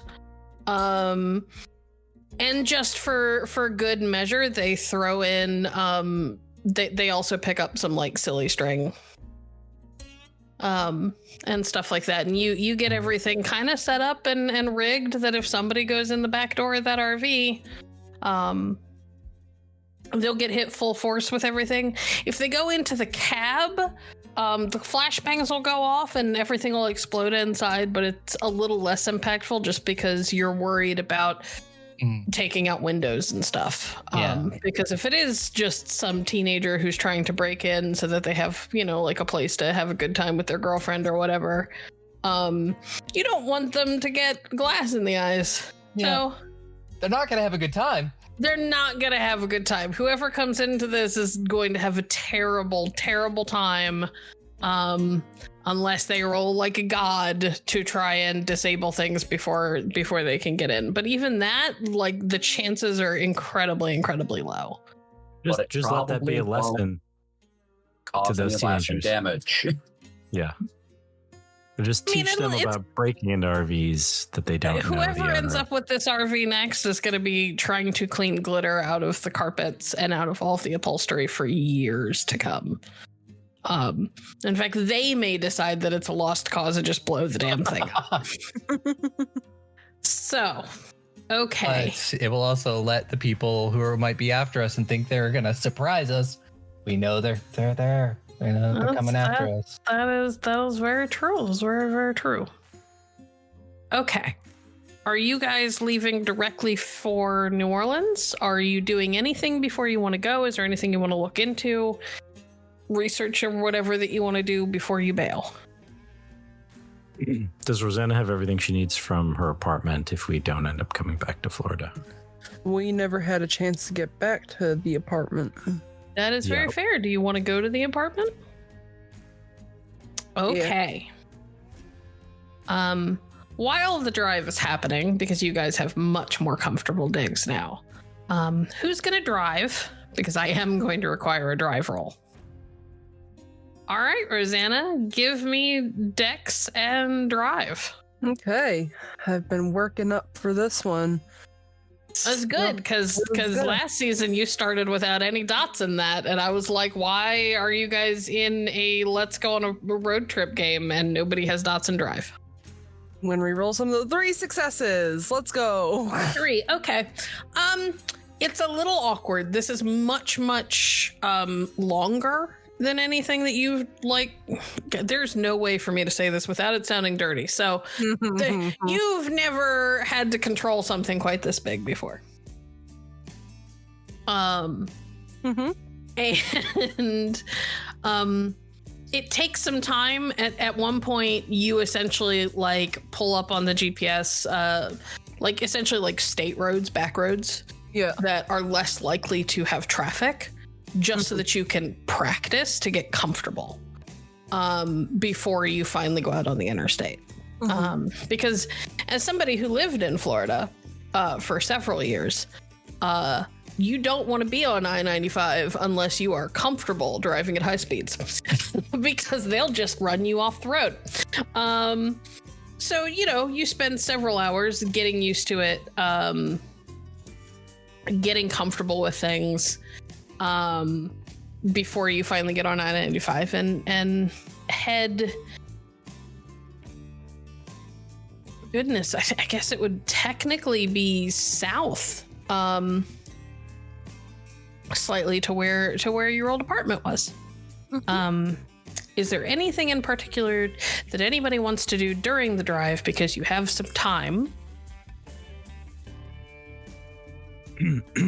Well, since we're in sort of a soft rolling vehicle, I think Arthur would try to talk to Piper about his ID and fake identity, and also there was a discussion just a few days ago about potentially looking into the financial situation of a particular individual, and since we've put that out, all the cards are on the table, as it were, that it might be time to talk with Piper about the cult and the speaker and see what we can find out.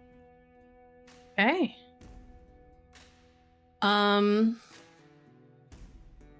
Piper. What's up? You have Cobbler, yes? Yes, I do.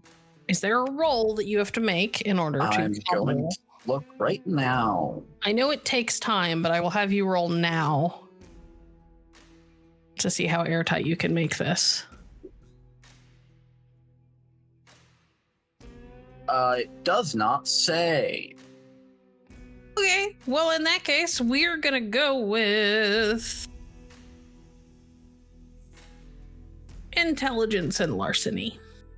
All right. And it says it takes 3 days per dot of the mask, so 6 days. Okay. Oh, right, she's good at this. She is good at this, yes.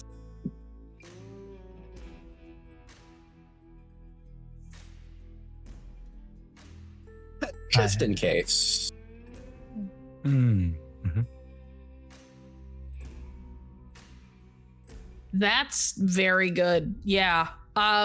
It's got, like I said, it's gonna take time. It's gonna take the better part of a week. But you manage to set Arthur up with a mask that he can feel comfortable using, with details that he is going to be able to recall relatively easily. And it's gonna come. It's not 100% foolproof. There are still situations he's going to want to avoid. Don't go through airports, that sort of thing. But you have a credit score, and a bank account that you can use. Wow.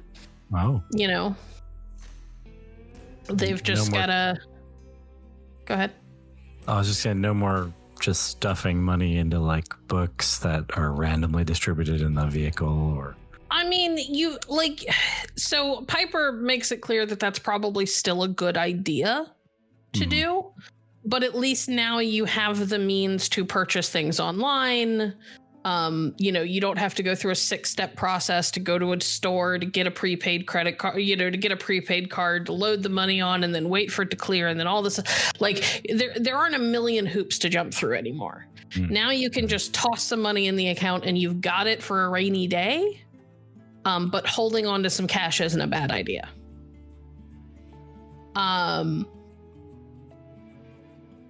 it'll get you by in most day-to-day stuff as long as you stay away from like the really high security places. Okay. Now, you wanted to have Piper try and look into the financials of the speaker?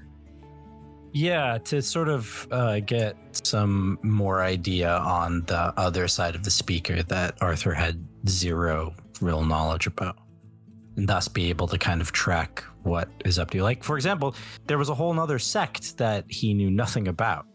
And so something like a record or a financial record or something of the speaker might be helpful to get information.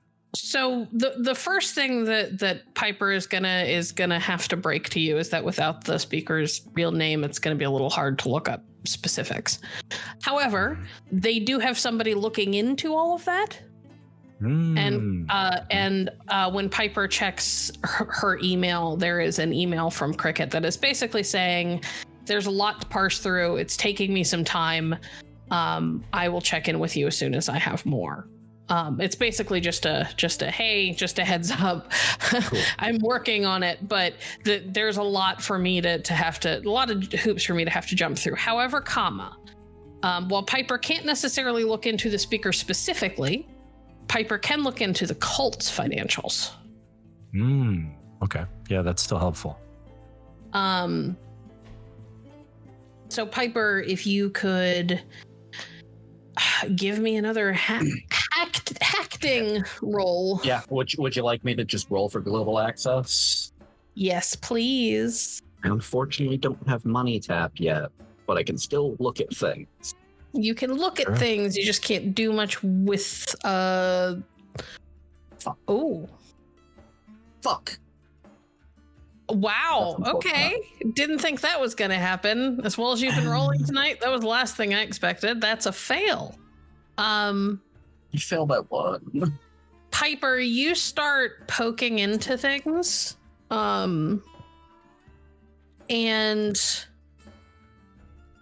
it's less that you can't get it, like you can't get access to anything, and more that you start coming up with so many accounts, and they're kind of all over the place. And you can tell that a lot of these are dummy accounts. This is not a process that you're going to be able to parse through in a single sitting. Like you're going to have to try again later, and probably come at this from a smarter angle than just trying to brute force your way into a given account. You can tell that there are accounts there, but you don't know which one is real, and you can't necessarily get to all of the pertinent details. Yeah, that makes sense. It's a complex web of... Oh, hang on, because we may be able to fix this. You guys have desperation dice. Oh, fuck yeah. And you were doing underground things.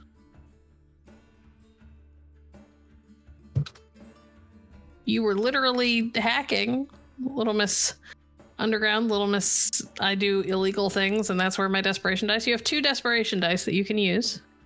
Sick. If only one of them's actually going to roll as it. But that is 2 more successes, and neither of them are ones. You do, in fact, have access to things.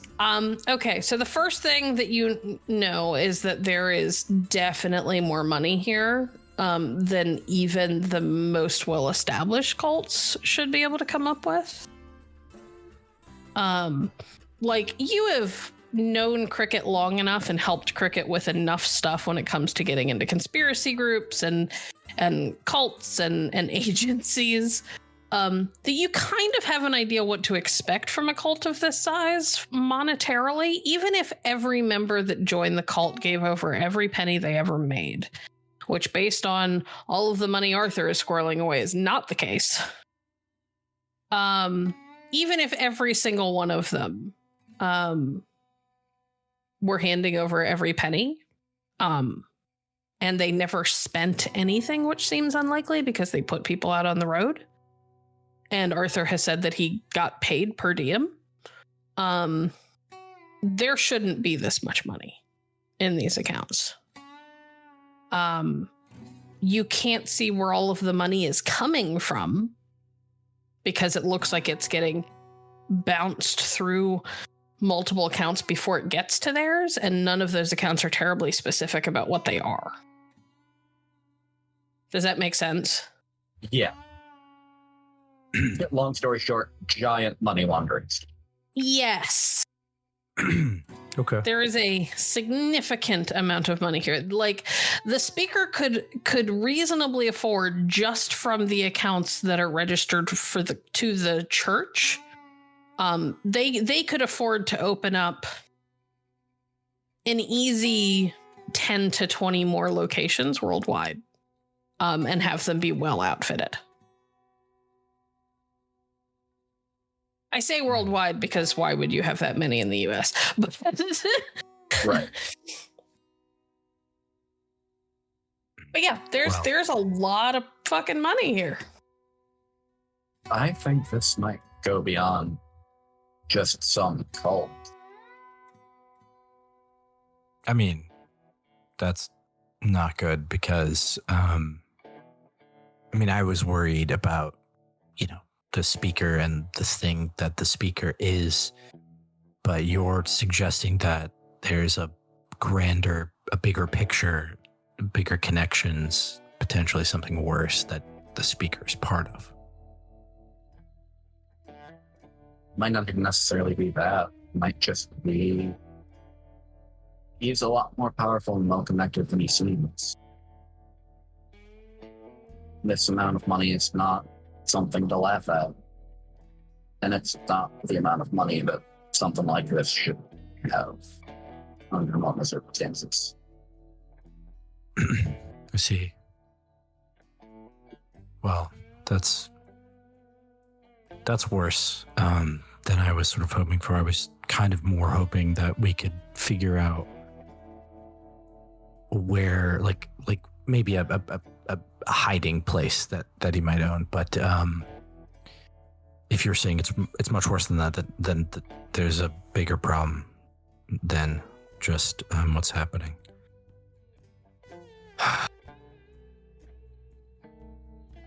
Great. If you give me some time, I might be able to let's say fudge some numbers. I need some time to work out how to do it, but I can probably make that number a lot less scary. Well, yeah, I guess time is what we have, so do what you can do. I do appreciate your help with this. I know that things like this kind of are situations that put you and whoever's doing it into potential danger, getting found out, getting caught, things like that. So, but I think I expressed how important this is to me yesterday, this morning. I've been doing this shit for damn near 8 years. Yeah, still to appreciate that you put yourself out on a limb for me, even if that's kind of what you do, especially after not so great interaction last night. I'm a bit prickly when it comes to not a fantasy. And I can admit that I sometimes get a righteous indignation when it comes to the supernatural, which is not necessarily justified.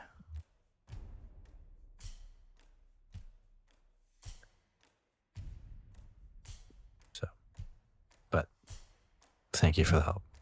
And yeah, do whatever you feel comfortable doing to help with this situation. I know it's kind of more of a personal, more than what we're working on. Well, right now I'm not even capable of it, but give me some time. You got it.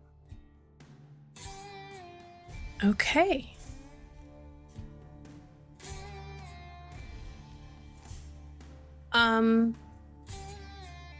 Rosanna gets you guys to her apartment. It's not super far away. We're talking maybe 30, 40 minutes, which is part of why Piper doesn't have the time to properly aggregate all that information and dig into where the money is going, let alone where it's coming from. But she has a lead now. All right. I need to know who is going inside, who is staying with the RV. Obviously, Rosanna is going inside. Arthur is going inside. Yes. So Piper and Isobel will stay with the RV. Okay, cool. Y'all want any drinks while I'm upstairs?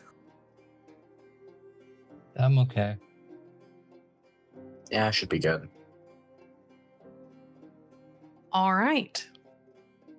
You guys head inside.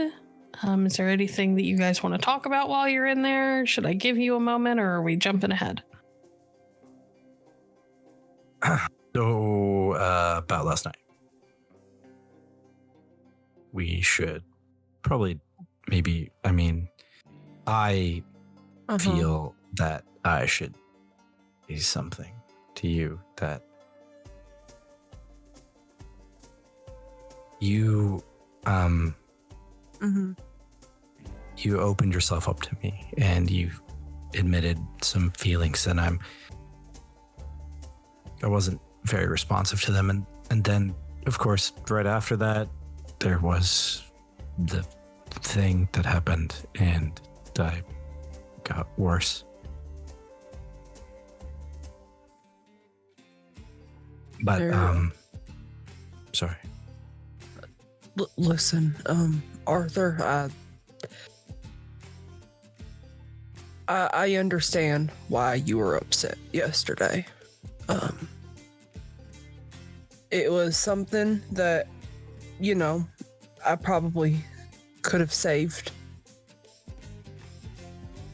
I wasn't thinking straight, but that's not an excuse. It's just a reason. And I'm sorry if I made you upset. That that wasn't my intention.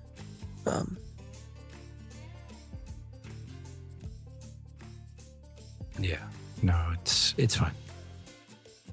Sounds like we have to free you from the shackles of, or her from the shackles to you.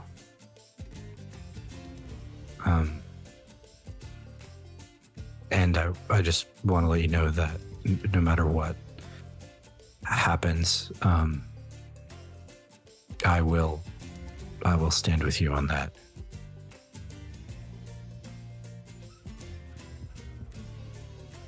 You've grown a lot in the last couple of months. Yeah, I've had a lot to think about. And last night when I had my phone call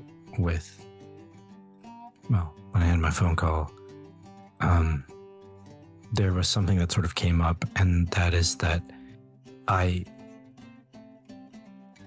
there are people that I care about, and I might lose them. And that's kind of where my mind was at when you tried to talk to me. But thinking more about it, I realized that there's not just one person that I care about. And that's not a new thing for me, but it's not fair. Like, I don't know how to approach it right now, considering that person that one of the people that I care about isn't really here to kind of be aware of or approve of another person that I care about. And I don't really know what to say. I'm just saying that I was in a place where I was worried about losing the people I care about. You are never gonna lose me unless someone forcibly takes me out.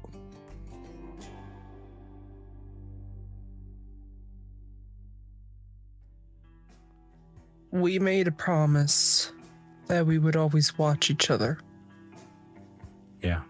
And no matter what happens, Arthur, I keep my promises.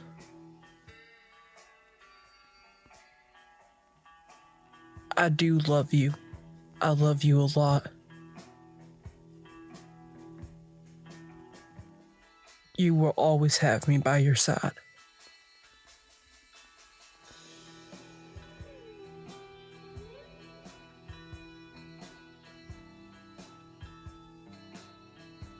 Got nothing to worry about.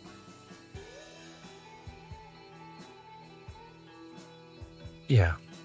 And I think that I do have different feelings than just cellmates in this hunt game, but I think we're a little busy, maybe right now, with things on our minds, creatures that we have from our past. But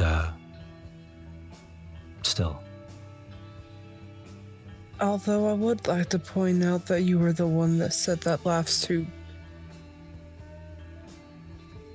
unpredictable. I did say that, didn't I? You did. Damn. You are smarter than me.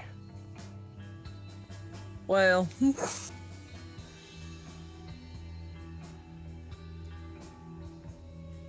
Should we maybe get the things that you need gathered up and get them back down to the RV?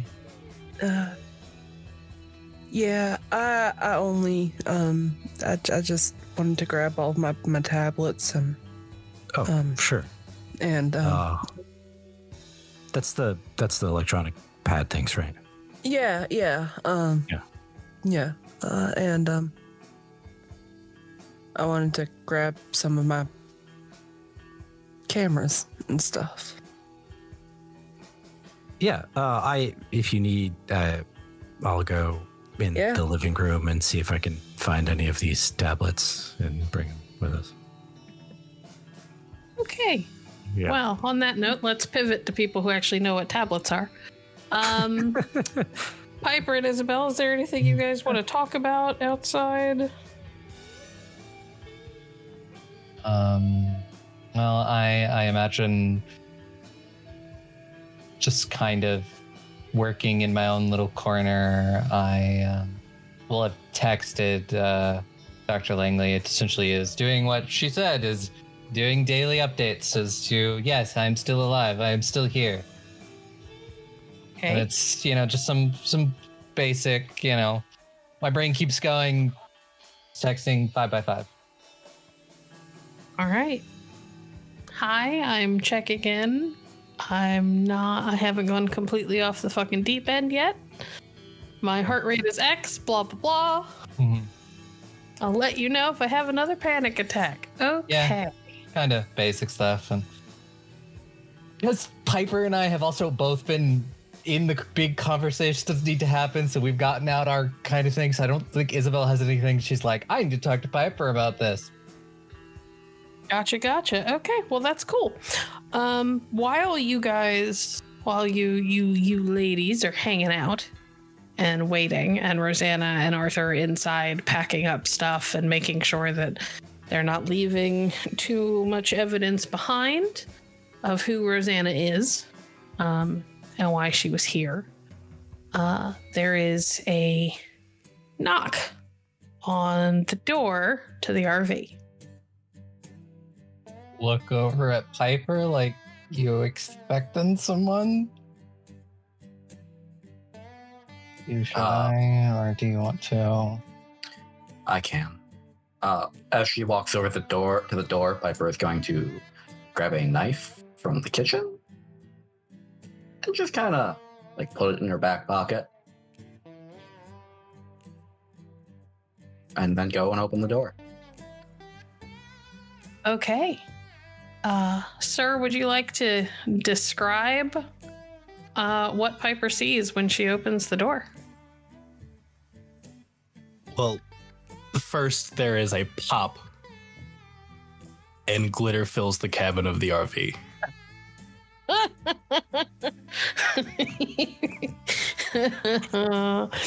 Yes. Standing at the door is a man about, I'd say, right at 6 foot, very neutral features. Kind of, if you think about the most nondescript middle of the road face, that's about what you're looking at.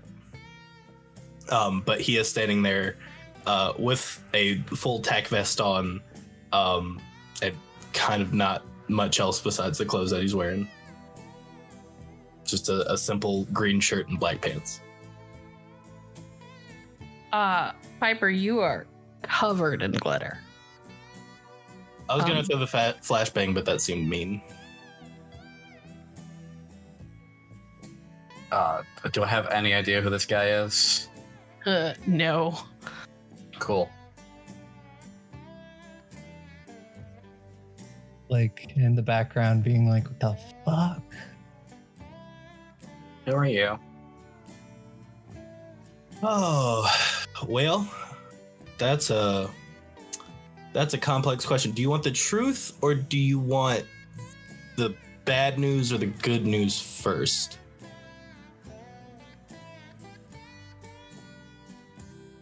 Give me the truth.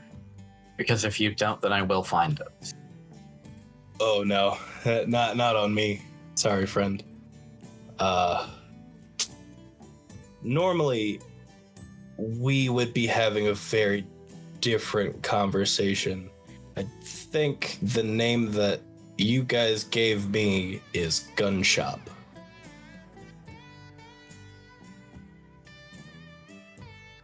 I'm in the background. I'm going to send a text to Rosanna. Like this is the cell group chat that just says we have a visitor.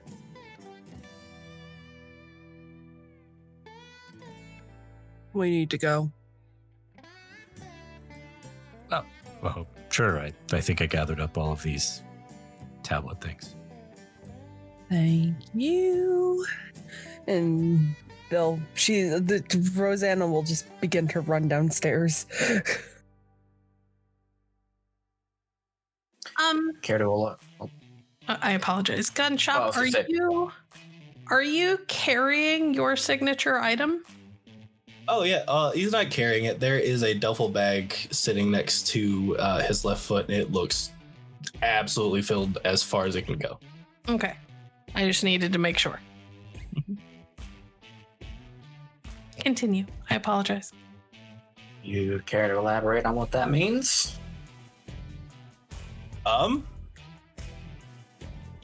Well, I have some information that might be of interest to you and your ilk. Our ilk. Wow, that's a new one. I mean, what else do I call shitty reality cops that aren't even really good cops? Yeah. If you're trying to use the word cop to describe me, you're about as far away from the mark as you can get. Right, no, you just oppress whole groups of people. Anyway, that's not why I'm here. I have your dead friend in my bag. The what? Really? Excuse me? Yeah. So you are the other two coming down, or are they done tongue kissing or whatever the fuck y'all do? No, that's just them. Oh, okay. Yeah. I know you sent a text. Are they just slow, or? This is around the time that Rosanna and Arthur come around the corner. Boobs McKenzie and the Padre. How y'all doing? I'm sorry. Who the hell are you? And why is there fucking glitter all over my van? Harvey. Whatever. It could have been the flashbangs. I think they found our present. Oh. I have a present for you. He reaches down and unzips the duffel bag, and you can see that there's almost like the edges of a body bag, almost impossibly obscured from view and bigger than the actual duffel bag as he pulls it out, and he walks onto the RV. Like, come on. What the hell just Piper, are happened? you going to get out of the way? Or are you going to attempt to stop him from bringing himself and his bag onto the RV? Before we do that, can I roll to sense the unnatural? You can absolutely roll to sense the unnatural. I think that Arthur's gonna try to detect things too, because he Okay. just pulled something bigger than the inside of the thing it was in. Everybody out go of his ahead and bag. roll whatever it is that you're going to do. Okay. And we will just go down the list and y'all can tell me what exactly you are using.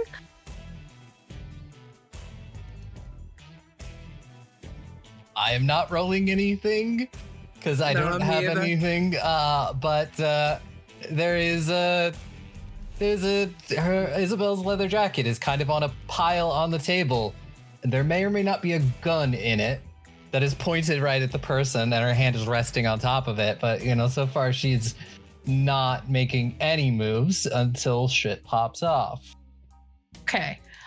For reference, because I know that this got asked in the Discord chat, but I didn't want to say anything until after the intro scene for Gunshop was had happened. That roll was to find That's traps on the RV. That 15 die pull was to see if he could, in one go, disable everything before it went off in his face. And he rolled 9 dice. successes. On 15 dice. Yes. Hi. I mean, I don't want to fuck with this person, but I'm ready to fuck if they go first. Like it is this person disabled something that I set up, and it's just folks. yeah. Okay. Let's see what the rolls are. It was 4 for me. Also got 4. Okay. Termite, or I'm sorry, Piper. Your earpiece is playing a tone that's about mid-range, but is very similar to the tone that you get off of. Not when I say similar, it's kind of in the same vein, but not quite as scary as what you get from like Isobel, since she got cursed. Not quite as musical as what you got from the woman that Rosanna summoned. It's magic, but it's a much more like mid-range, not terribly polarized magic, if that makes sense. Interesting. It is powerful, but it is not something that pings as particularly good or particularly bad. You are unsure if that is specifically the bag or if that is just him in general. Arthur, your gauntlet thing is glowing a That's lot. it. Yeah, that's all that he gets. Is it glows? Like, Cool. Yeah, like yeah, it just starts glowing when that happens. So cool. So as Arthur starts to follow, but at a distance, the fuck are you? And you better talk fast. Ooh. Well, see, I am the one that makes sure that you chuckle fucks don't absolutely cock the world up worse than it already is.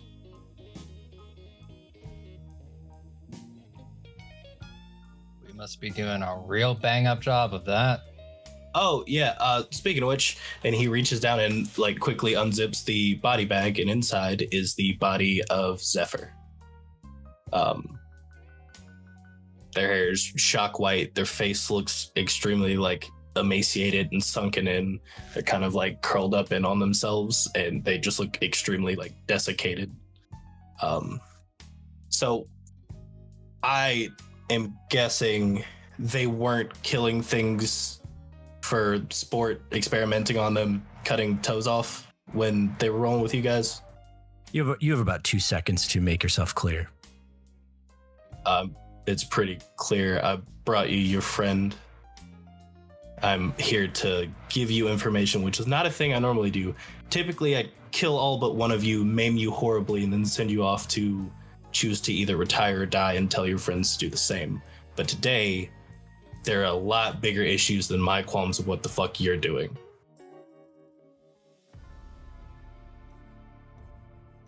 I am going to get up from where I am at the table. I'm gonna, because I'm still. Does Gunshop look also dead, or do they look any? They look like a corpse, he looks right? very much alive. Looks That's like a normal interesting. person. Whereas everybody else in the RV is probably looking like a corpse right now. Oh, no, I apologize. Yes, no, because of your thing. Yes, I'm sorry. That was my bad as the storyteller. You're good. I was I forgot like, that- that's Yeah, no, interesting. so he looks a bit like a corpse. He is less extreme than the others, however. It doesn't happen often, and mostly what you have found of them, it's not something that you've really been expected to like help with, but you've seen like research material and whatever from your friend on things like zombies. He looks a little bit more like a zombie to you than just a corpse, if that makes sense. He looks a little bit more put together and a little bit less, there's no way he should be up and moving. Does that make sense? Yeah, it does. And that is something that Isobel is going to note. Also, Piper, did you collect your little things from us? Nope. Then Isobel is going to be like, can you do, if there's a body to look at, I need to be able to see what it actually looks like and what's up with it. And that's why I brought it to you, because I didn't do that. And to be honest, for once in my life, it doesn't happen often. I don't know what the fuck happened. Yeah, let me do the roll to extend the ward. And then I will spend the willpower, assuming that succeeds. And you just found him that way. That's what you're trying to tell me. Scouts on or whatever. Arthur, I'm not even going to make you roll for this. Zephyr looks like the corpse that you saw come out of the speaker's tent. The hair is white, the skin is pale, and he is gaunt. Yes. Call back to the last time that Arthur saw that, which was so long ago that I, as a player, forgot what they look like. Okay. Change of tone then. Arthur will stare for a long moment and just kind of seemingly dissociate for a moment while the rest of you do things. Don't you have a roll that you have to make for PTSD? Is there a roll? I just shut down for a little while and become useless. Okay, that's fine. Then we won't roll. If you're just going to choose to do that, then I'm fine with that. Useless. Piper, did your ward work? It doesn't actually give a difficulty for that. Then but I I'm got going 3 to assume that successes. 3 is enough. Isobel, it takes a moment, but you feel that vibration against your chest. And slowly but surely, the world around you goes normal. And Gunshop looks like a normal dude. The body in the bag, however, that's unique. You've never seen anything like that before. Like, I'm not even going to make you roll. You have literally never seen a death like this before. And I do like when I see that, there's like almost something that clicks where it's like clicks completely over to I must solve this puzzle. I did something like, okay, this is something I can do. This is something I can work with, and is immediately just being like, I'm going to need to lay out this body. I'm suddenly aware that this is somebody that you both knew, and this is going to be awkward. You're also in the middle of a parking lot of an apartment complex. This may not be the place. But it's like, I'm going to move over to the body because I thought we had like brought it into the RV. So we're not. It's in the RV. I'm going to start like pull on like gloves and start like checking it over for my initial, just being like, okay, what can I initially notice before I get to a thorough examination. While she's doing that, do I notice how Arthur's kind of dozing off? Yeah. Well, it's not so much that he's dozing. Dozing. You recognize this because you have dealt with the kind of trauma that you have. You're pretty sure that that's what you look like when like full-blown catatonic anxiety happens. She's just gonna wrap an arm around him and lead him to a bed and whistle for Gozer to follow. Gozer will follow. Although Gozer pauses in front of Gunshop and just sort of like sniffs at him for a moment and then does that like dog sneeze that dogs do, and walks by and follows you. I'm gonna give him a little pet on his head. He's a good boy. Yeah. There's- He doesn't seem super thrilled about being petted, but he also doesn't growl or snap, which is unusual. So I'm gonna echo Arthur's question of what are you? Well, I used to work for a bunch of dirty bureaucrats, but then I decided better of it. What is it? Fucking yeah. You know. Anyway, we should probably focus on the task at hand. We can get to that later. Doesn't really much matter what I am in a room filled with a person who's cursed, somebody who smells like the dreaming, which is interesting. I don't know what the fuck you're about, Padre, but that's magic. And then you might be a little closer, a little closer to me there. And he is, oh gosh, words. What am I? He's looking at Termite, kind of just like, and he pauses there for a second. Piper, we might need to talk after, but we'll see how this goes. Interesting, you know about the curse, seeing as I barely had it for 24 hours. To be fair, if you're anywhere near you and have any ability to sense feed any sort of magic, it's really fucking hard not to. That's fair. I mean, tracking you guys isn't exactly hard. Rosanna here has like a public page on the internet, so. Yeah, but I haven't posted to it in a couple weeks. Still connected to a phone that pings its location every so often. Are you sure about that? It was enough for me to find you. Who are you? Gunshop. A friend for now. Gunshop. Whatever. Have your nickname. You need to, like, get to the point. Where did you find him? Well, like I said before, I try my best to make sure that you guys don't cock the world up already more than it's done been cocked up. Unfortunately, your friend here decided to go messing with a bunch of things that they should not been messing with. Somewhere about like Raleigh, North Carolina. But yeah, I was honestly going on my way to plug a few extra holes in them and found them like that. What were they doing? From what I can you tell, mentioned something about torturing and cutting people's toes off. yeah. I don't know what happened. To be real, I've kind of known a little bit about you guys for a while. I will say, out of everything, I do have to give you some props, which I don't do often. You saved a lot of people. And after that cruise liner went up, I lost a friend of mine, which is where my interest started. Wow. And that's why we're able to have a conversation right now.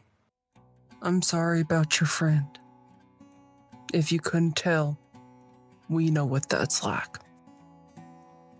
Yeah. And for both of their sakes, that's why I'm here. All right. Well, whatever happened has our friend in not great spirits. I got Gozer on cute puppy detail, so hopefully that pulls him out of it after a little bit.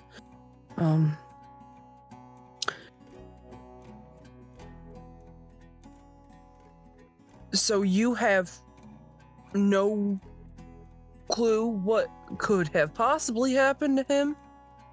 I have some clue. Unfortunately for you guys, you are headed on a direct collision course with it right now. If, what I'm assuming your guys' plan is to go find this cult, right? At some point. Well, that might need to move up on your priority list a little bit. I don't know what the fuck that speaker is.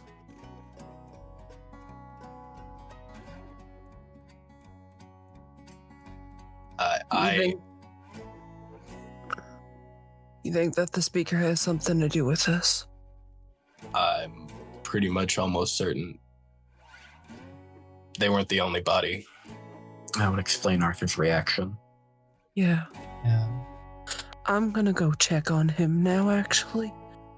Yeah.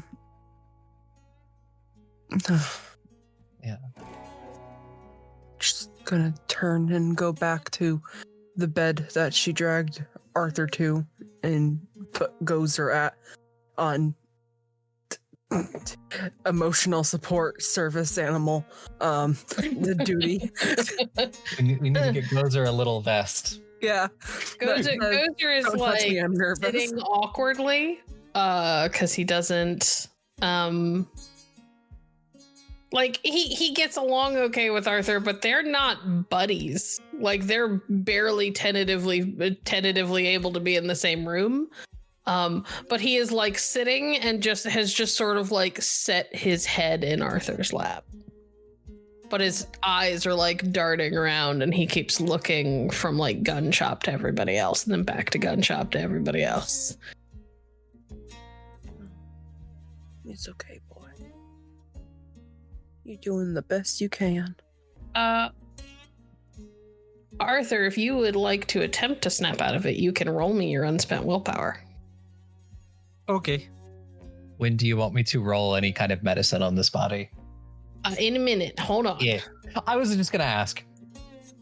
You're not really doing much with it right now, so yeah, it takes a hot minute, Arthur, but when you feel Rosanna kind of settle down on the edge of the bed with you, you actually for the first time kind of register the warmth of Gozer, the warmth and the weight of Gozer's head in your lap.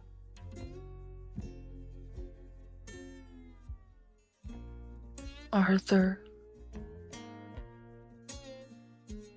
Yeah. Arthur. Yeah. I'm here. I know.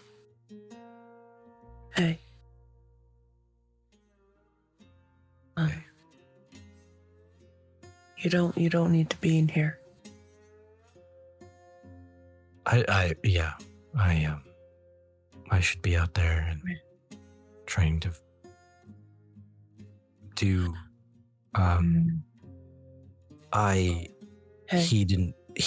so this guy didn't do that to Zephyr.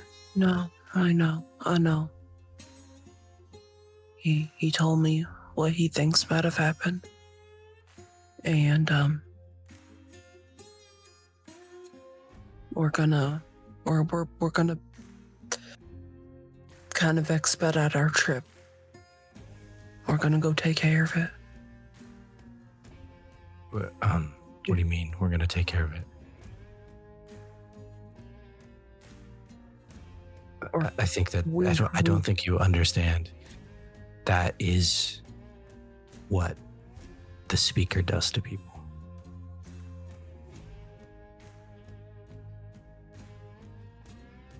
And if we don't stop it, it'll happen to a lot more. Yeah. Open your mouth. And she's gonna take out one of her little strawberry creams, and if he opens his mouth, she's just gonna pop it in and close it.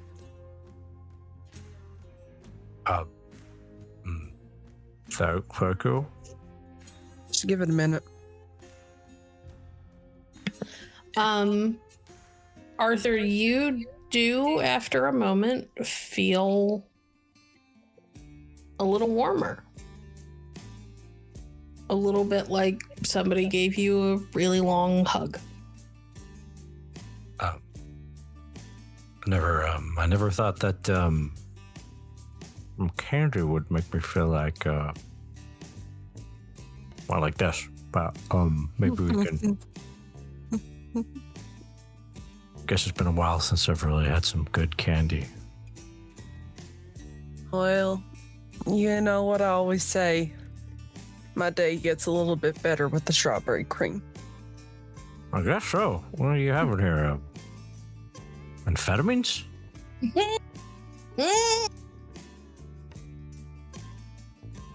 A little bit of that magic touch. Oh.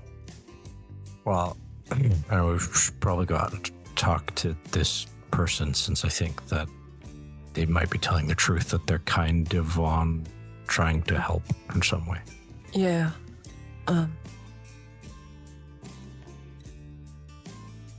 She's just gonna wrap him up in a hug. I'm really. We're gonna make that man, that person, that would ever pay. Yeah. And she'll give him a little kiss on the forehead if he doesn't pull back. Oh, he does not pull back. And then she'll get up and walk out. Hey, while they were talking, were the three of you discussing anything?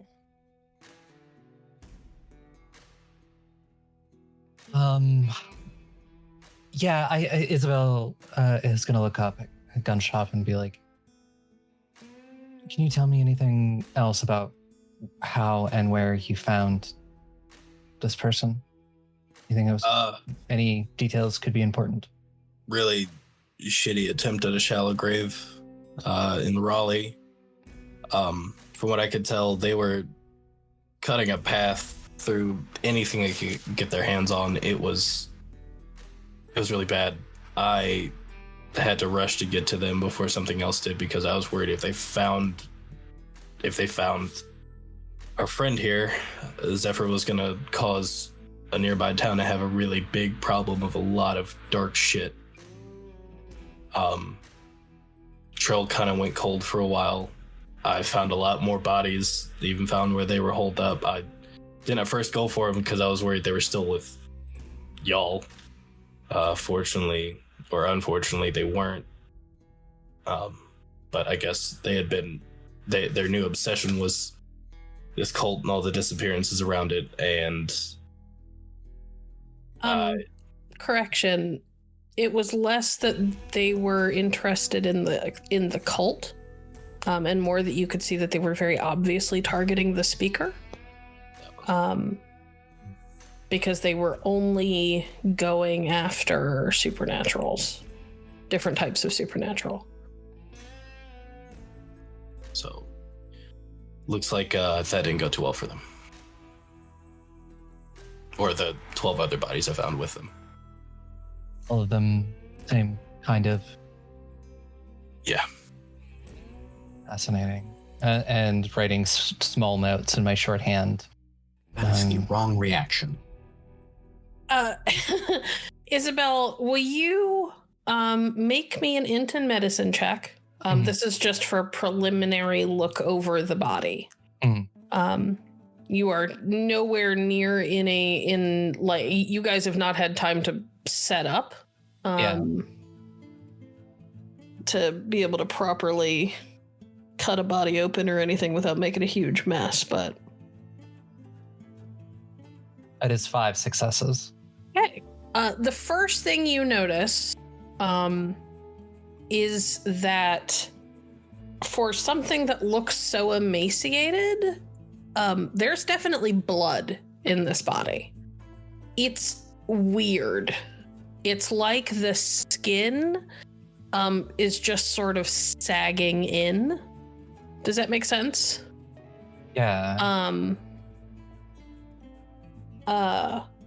It does not have the kind of decay that suggests that they've been dead a long time. You're thinking no more than a few days, probably.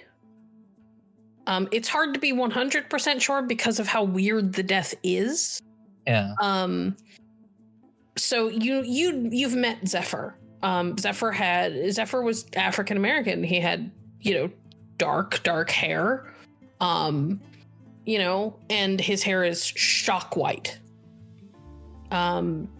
His skin has a kind of gray tinge to it.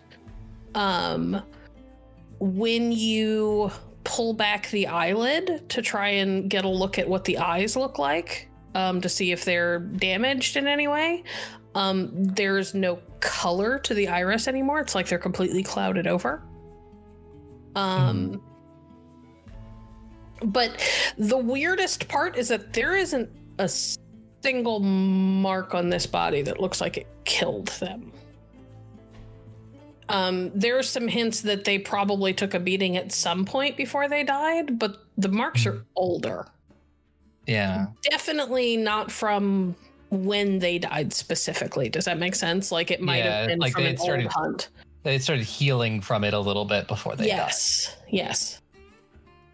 But the complete lack of any sort of obvious wound is what really strikes you as weird. Like, that blank bodies have a way of being able to cover their tracks.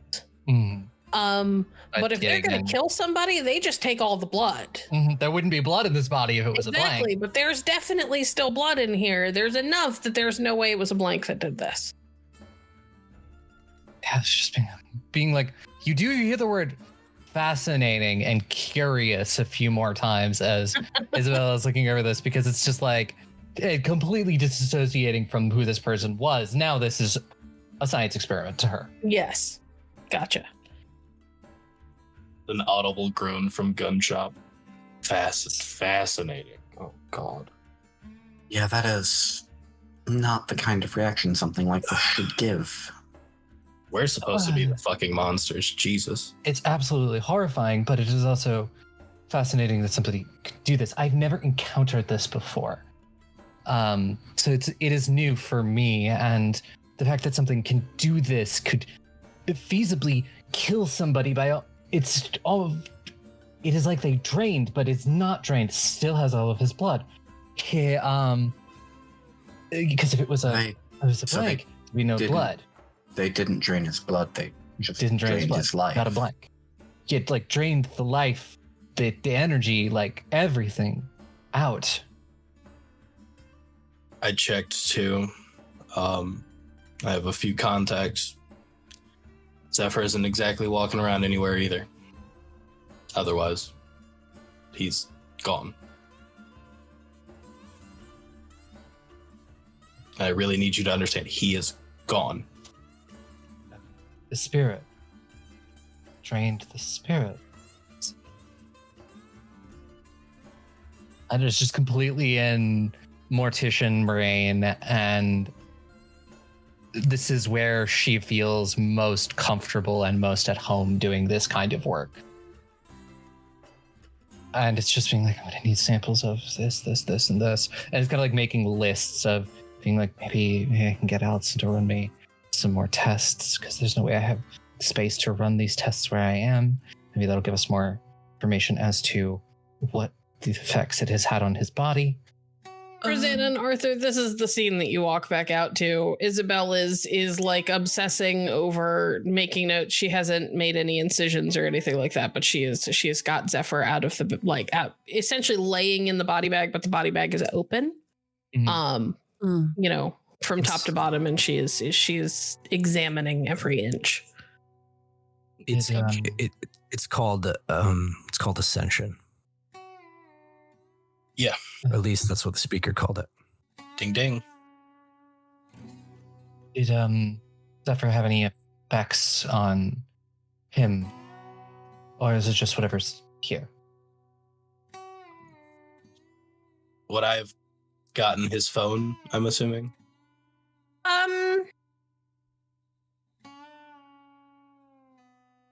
Yeah, I mean it was a prepaid, so it's not like there was much to it. There was a handful of numbers that were called, but most of them, when you look them up, were places like a local pizza joint and stuff like that, like the kind of places that you call when you are on the road and you need to like pick up food on your way to go do a thing. Once I found where they were bedding down, would I have gotten any other notes or anything like that?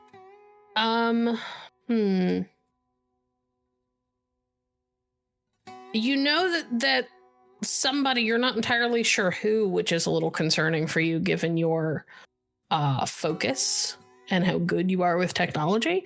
Somebody sent them some weird stuff that you managed to intercept. You know that they got sent what seemed to be an address for a server with a bunch of like weird puzzles and stuff on it.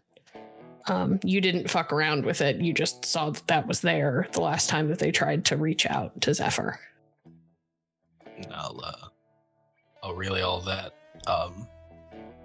The thing that stands out the most to you about everything with Zephyr, though, Gunshop, and the thing that put you on Zephyr's trail, probably faster than you might have, considering the good grace that you were giving these guys after what they did in New Orleans and all the lives that they saved, was the fact that every time Zephyr killed something, he took a piece of it with him. And half the time, things didn't even die before he took the pieces. Like sometimes he just took the whole person while they were still alive. And did some truly heinous shit, apparently in the name of experimentation, from what you could tell.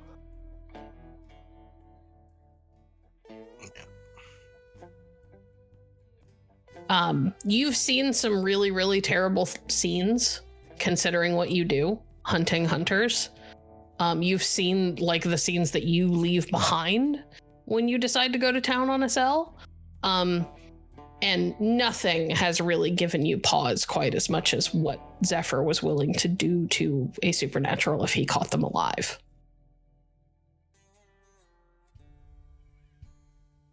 I don't know what happened to your friend in general, but especially what got me interested in them in the first place. They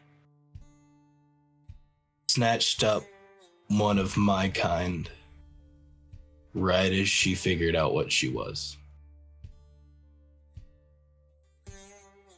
And when I say he stripped every part of her that he could to study it, I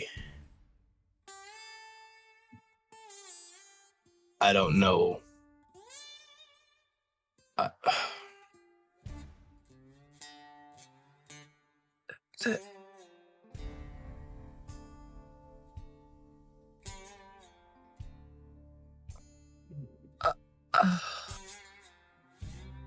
Humanity can't imagine a monster more terrifying than humanity itself. Right. That's what I said earlier. Now, when you say your kinds, What y'all all I'm would really getting off of you is magic of some kinds. Yeah. Yeah, you looked less dead, which was very strange. Come on. Y'all got it. Y'all smart. Who wants to make int and occult rolls? I can. I mean, I can. Anybody who wants to make an int and occult roll is welcome to make one. All right. Ah, there we go. Wow. Back to rolling like you, I see. Oh Jesus! I'm also going to spend a willpower to reroll some of that. I actually 2 successes. Wow. Okay. To be fair, I'm still out of way too character- focused on this I'm body. just curious. That's a critical 9 for me. Okay. For those of you who only rolled 1, it could be one of those. You would almost think he was one of those like magical blank bodies, except that it's daylight. Mhm. So that doesn't make any fucking sense. My first assumption was just mage. How many successes did you roll, Piper? Oh, 1. I got 2. Okay. But I know Piper, he's not a blank body. You know he's not a blank body, but you've also never encountered a mage. I'm not sure that you would know what a mage is. No. So you're probably thinking maybe some weirdo kind of fae thing like what Rosanna's got going on? Because she felt a lot like magic too. Maybe they don't all feel like life and happy joy things. Arthur, thou shalt not suffer a witch to live. That's kind of where your brain is at. Rosanna, because of all of the research you did into your powers, you know exactly what Gunshop is. Mm-hmm. Because there was a time when you were wondering if maybe you were one. He's a mage in a very big way. Oh my god. You were not sure that you'd ever actually encounter one in person and know about it is the thing, because mages tend to pass for human more often than not. In fact, there's a line of thinking among some hunters that mages just are humans. That they're not any different. They're just like what you guys can do with the various special things that you figured out how to use, just more extreme. Oh, you're a warlock. Not a warlock, not a warlock. See, you're But- starting on that shit already. Okay, That's real tough talk coming from somebody who might as well be a celestial chorus. There's a whole group of people just like you. All right. There is no. What are you gonna take your girlfriend out too? You gonna take her out back and shoot her in the back of her head too, huh? Because last I checked, Listen, ain't not one of y'all touched the magic. Enough.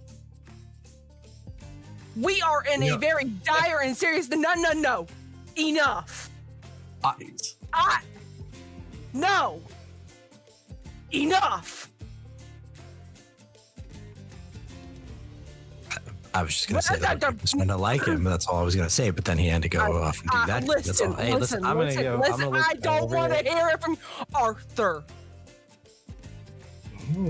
He's in trouble. Gunshop, I am very not extra familiar with mages, but in the midst of trying to figure out what I am or was, I did a little bit of research of my own. Your kind, they are phenomenal in ways that most other supernatural aren't even aware of. No, a lot of y'all don't agree with that sentiment. They don't know. Look, this is the first time hearing about mages. Like, I have no beef with you. Yeah. You got one more time with me, Padre.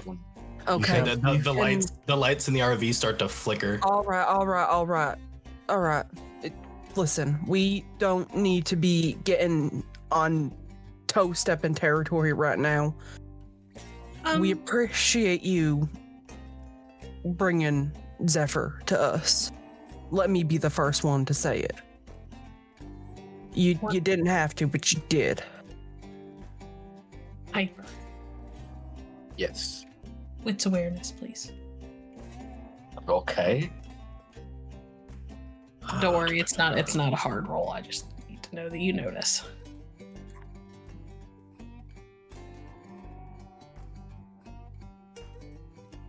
Well, Yeah, okay. When the lights go a little wonky, you catch movement out of the corner of your eye and you turn to look at your laptop screen.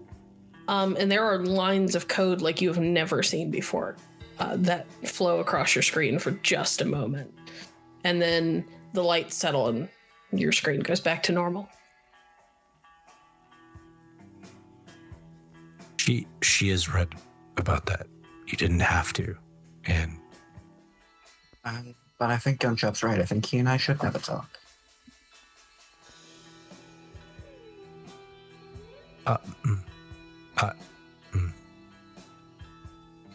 I came here out of good faith.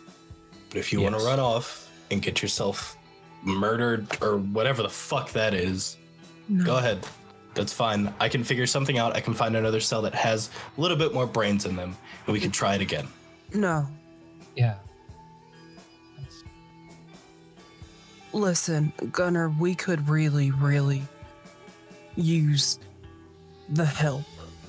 We don't know what we're really dealing with. We don't know what this speaker is really You're right. capable of. The only one that does is Arthur, and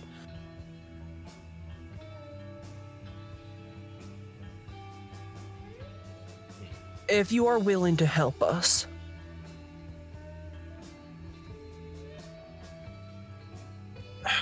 I would appreciate it. All right, but if he calls me a warlock one more time, I'm turning his kneecaps into butterflies. Oh, don't worry. If he calls you Warlock one more time, you can just send him my way. I only have one comment.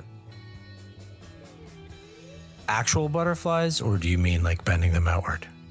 Oh, I think he means several no. butterflies. That's what I was thinking. Interesting. Okay, that's something I didn't know you could do, but that's interesting. that's really cool, though. Nah, I think it's pretty cool, but I think it's fascinating. I think it's. Oh, okay. All right. In any way that you would be able to help us, if I don't know if you are able to do this, but in return, I'm really good at communicating with ghosts. If there was anybody that you needed to talk to, service for service.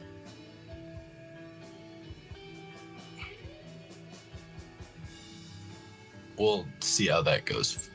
Everything else goes first. Mm-hmm. As it is, I don't trust any of you as long as we got that. Yeah. That's why this is strictly transactional.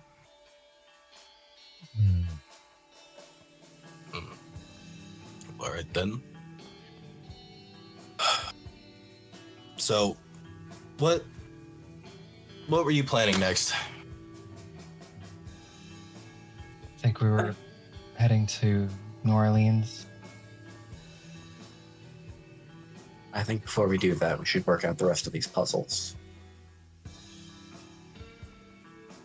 Yeah, we do have puzzles to go over, don't we?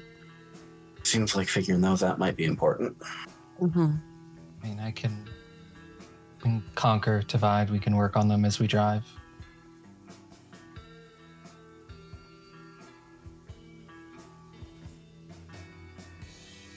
Puzzles are like one of my favorite things. They're Okay. easier to understand than people. People don't exactly follow patterns most of the time. Puzzles tend to. Yeah, that's why I like them. Also, I'm sorry that I raised my voice. It got very Don't be. uncomfortable. You can. Okay. So who's driving? Arthur is not driving, for he's going to just stare at Gunshop and make sure he doesn't do anything. I love it because Quick you're also hand the motions. person who couldn't really solve most of your puzzles. So now you're just going to stand here. You're going to sit here and be crotchety and unhelpful. So that's great. That's fine. Okay.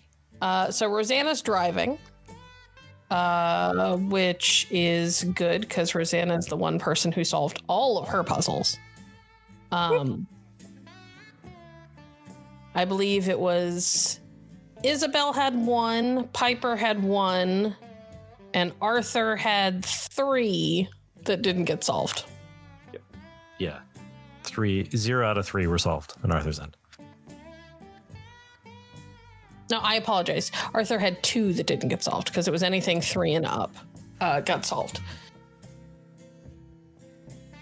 So you managed to solve 3 out of 5. 3 out of 5. Okay. Alrighty. Out of character, because I don't have this particular note in front of me because I didn't think about having this in my prep for tonight. Does anybody remember what kind of puzzles we gave Arthur? Arthur was working on riddles. They were riddle puzzles. Yeah. Riddles. Okay. Piper was doing code things. Rosanna did anagrams. Yes. Mhm. And Isobel did... What did we give Isobel? Was it logic puzzles? Logic puzzles. Okay. Are we going to do the same thing except that you guys are gonna divide up the 2 that Arthur didn't solve between the 2 of you? Yeah, I guess so. Yeah, I think so. Is Gunshop going to help?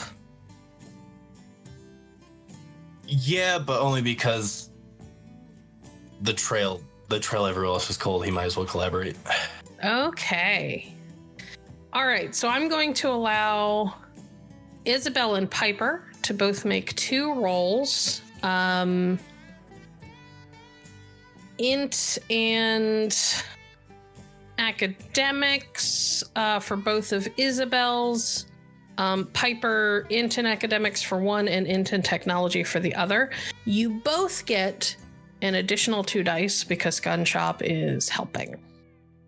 Well, and my spec in research doesn't count, right? It does not. Go. All right, I will do the technology first. Doing All my right. first intelligence academics. All right, first 2 rolls from both of you are good. I've just done 1.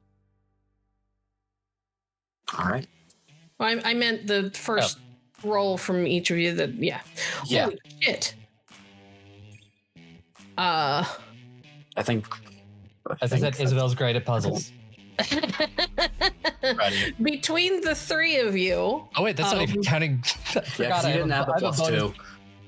No, I had that, but I was also like, I get a bonus for coldly Oh, logical, yeah. and I forgot that Yes, bonus too, yes. but I don't need it.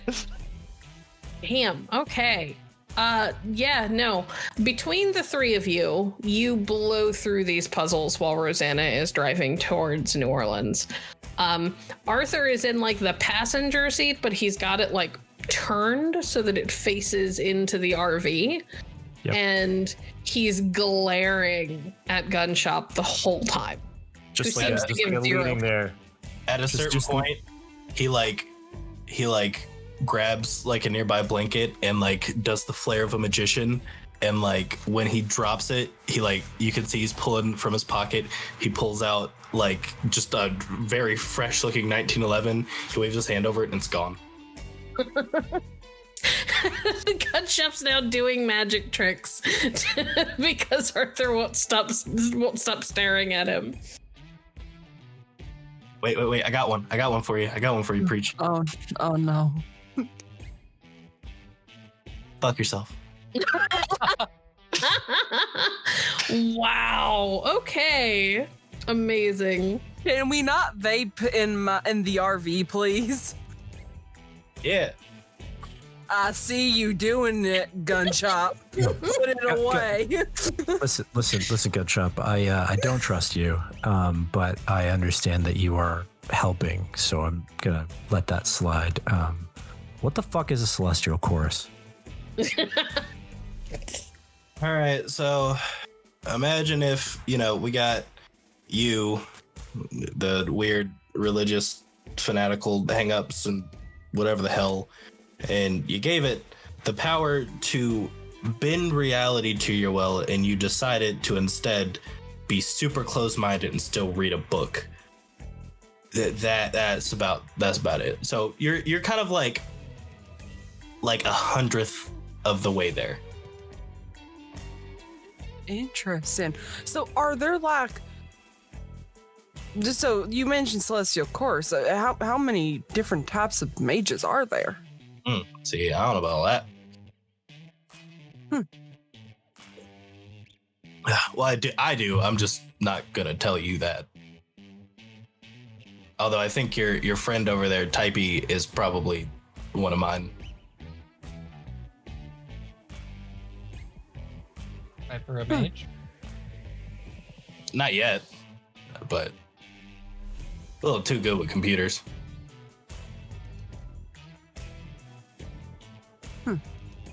Speaking of, know anything about curses? A thing or two. Anything I don't know, I have a person for. Care to share? Is bad. Yeah. Been a great 24 hours. Like I said, we'll see how this works out. If it's purely transactional, I get what I want. I might be able to help you out with something, but we'll see. Yeah. Gunshop, would you like to roll to see what you can figure out about the curse that's Yes, but I'm gonna do it on the low. Yeah, I got you. I would like you to roll me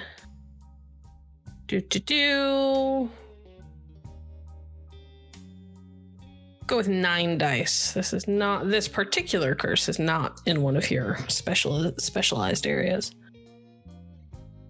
You can re-roll failures if you would like. Sure, we will burn a willpower.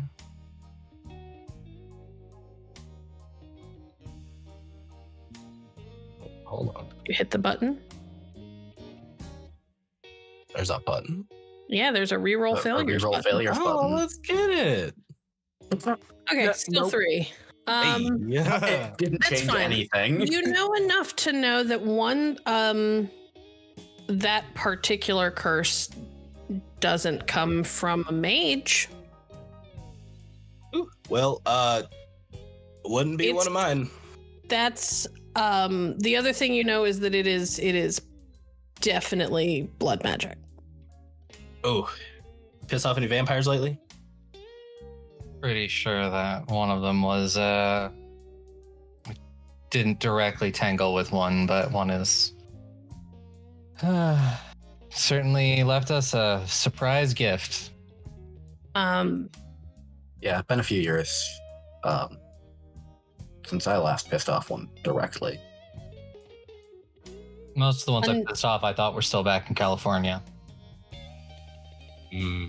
Another thing that you can see is that while this is definitely blood magic that did this to her, it is tapping into her subconscious and psyche in particular.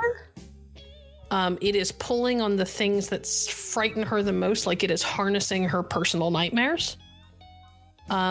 So while a mage could probably fix it, or a magically inclined vampire could probably fix it, somebody with enough faith, like not necessarily like Arthur's, because Arthur's seems to be honed in a very specific direction. But somebody with enough faith, if they could get it to kind of mirror in her, could potentially do it. But what is most likely to be able to at least dampen it, if it not solve it altogether, is actually probably something inclined towards the dreaming, but on the darker end of the spectrum. You're thinking unseelie. Okay. Well, While Rosanna specifically, what the dreaming that you feel coming off of her is very, very Seelie oriented. Fuckity Fay bullshit might help, but not the brand of Fuckity Fay bullshit that your friend has. The not so nice, cuddly, cute cottagecore, whatever the fuck, the opposite of that. If those guys aren't especially amenable to people, so we'll workshop it. Gunshop will workshop it. And it's literally more than I had 30 seconds ago. So, and I owe you one. I'd also like to point out that now that you have spent a little bit more time working with and next to Piper, yes, she seems a little bit more inclined towards your type of magic if it were happening. There is also a weird kind of... she feels a little bit like a dead zone for magic when you get close to her. Now, that's not completely unheard of. Some mages have the ability to just kind of shut all the magic shit around them down and go, nope, not dealing with it. Or it could be that there is something about her that makes her decidedly not able to do magic. You're not sure what it is. Like, most humans have at least a little bit of magic in them, a little bit of the ability to touch the weave. But you just try to, like, even a little bit. You send just a tiny little bit of energy towards her. It's not going to do anything towards her. You're just trying to get a sense for her to see if she's maybe near her awakening. And nothing. It's just like hitting a brick wall. And she doesn't seem to notice. That's weird. I'm gonna keep that one in your pocket. Gotcha. Yeah. Better go in that pocket where that vape is, boy. I know who the fuck you think you're calling, boy. I could be your father. Careful, Rosanna might be into that. Not here for this shit. I mean, to be fair, you've seen her public facing page. She might be into that. All right. Okay. Do you guys want to do anything else while you're on the road? Focus on these puzzles mostly, see if I can crack them. Okay. Piper does have to check in with Melanie. All right. Just The essentially puzzles. quick. The puzzles you guys solve. Mhm. Rosanna had been the one writing everything down, but I'm sure she would be happy to pass over the piece of paper to Piper to fill in the blanks with the new resolutions. So whenever you guys are ready, you will be able to put in the answers and see what it gives you. However, Piper has a phone call to make. Piper, there isn't a ton of privacy here, but you've kind of told your friends about what's going on, and you get the feeling, given the way your computer has reacted to Gunshop's presence at times, that if he wanted to know, he would just know. Yeah. So let's go ahead and make that phone call, shall we? All right. It's a much more reasonable time this time. It is a much more reasonable time. It is not the middle of the night. In fact, it's kind of the middle of the afternoon for her, because it is getting on towards late afternoon for you. Cool. There's a couple of rings, and then the phone picks up, and you can hear the kind of low murmur of like chatter that you would expect to hear in like an office setting in the background. Hello? Hey, it's Piper. Hey, baby, how are you? Oh, I'm not too bad. Stuck on the road again, but Yeah? finally getting things figured out. Good. Forward momentum on that job that you're doing? A little bit, yeah. Good. Fucking weird, though. I'm sorry. Are you okay? Oh, I'm fine. I'm fine. You making new friends? Yeah, there's working with some interesting people. Yeah? Should I be worried? For my safety, maybe, but that's about it. Okay, well, that was meant to be a tease, and now you're worrying me. No, I'm fine. They seem like good people. Okay. All right. Cool. So what's up? You mean in general, or? I mean, you called me, baby. I mean, I'm happy to hear that you're alive and things are okay and you're not like hurt or dying and it's not 2 a.m. I just wanted to check in, make sure you knew I was okay. That's most of it. Want to check and make sure you're okay. Yeah, I'm good. I'm just at work. All right. Just got out of a big meeting. Boring as usual. Should have been an email. Most of them should be. Yeah. Really like to work from home. I think some of us are going to go out for drinks after work, but other than that, I'm fine. All right. New friend, Matt was his name, right? Uh-huh. Tell him I said hi. Okay. If he gets along well with you, he must be good people. I mean, he certainly seems like it. He's really nice. I blew a tire this morning and he came and helped me fix it.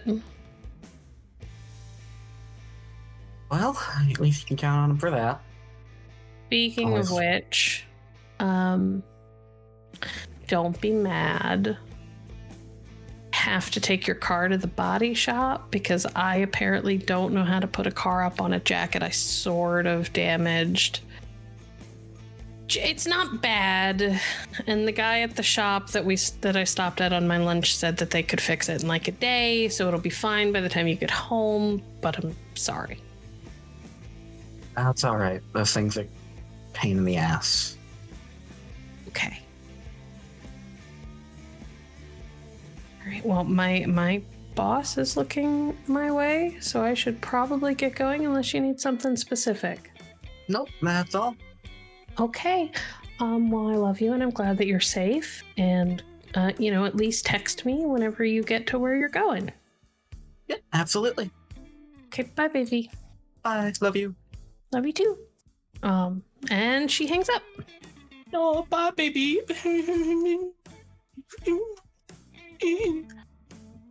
Sorry, I still have emotions, unlike some people. Yeah, you sound like you have fun at parties. Oh, I have great fun. Huh. I'm an absolute fucking riot. I know a thing or two about starting those. I'm aware.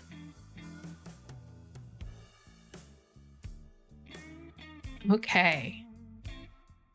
You all continue your drive and make it into New Orleans. And it's late evening. There is time to pick up dinner and find a campsite that is big enough and has hookups for water and power and all that stuff that you guys can pull into for the night.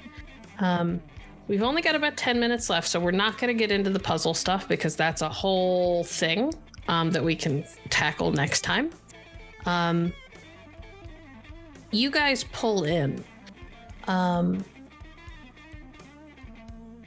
Rosanna, as you guys are pulling in, like kind of the whole way through the city after you picked up dinner, you started to feel,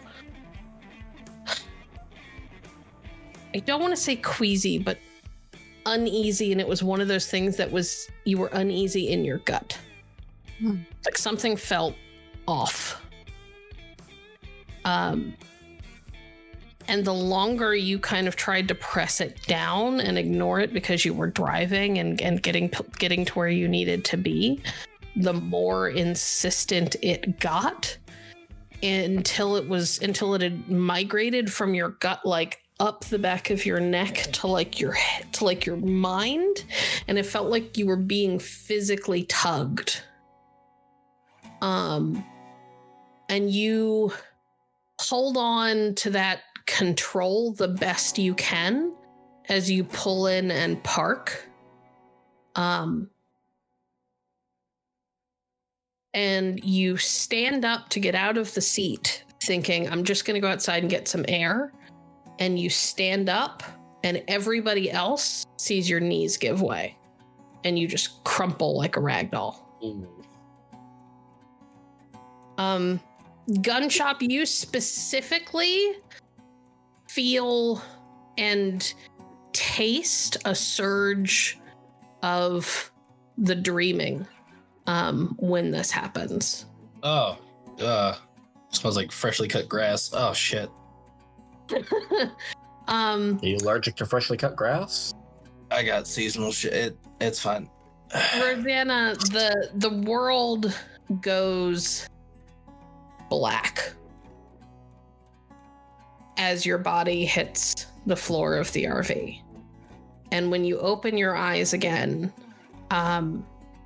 you are standing in a cell like the one from the vision that you had, except you're not alone. You are standing there with Tuafla. She is still in chains, except that they are more extreme and they are not gold and silver here.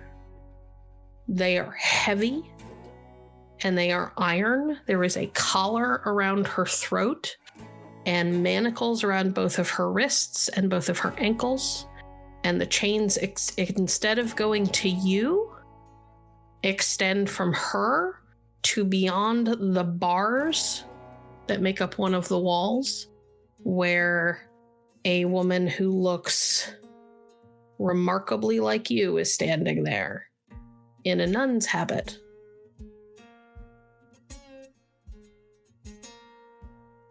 And she is gripping those chains with one hand and has her rosary in the other.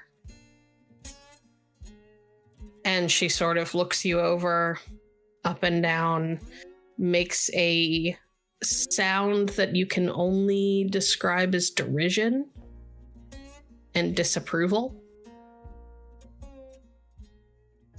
Hello, sister. And that is where we are going to end things for the evening.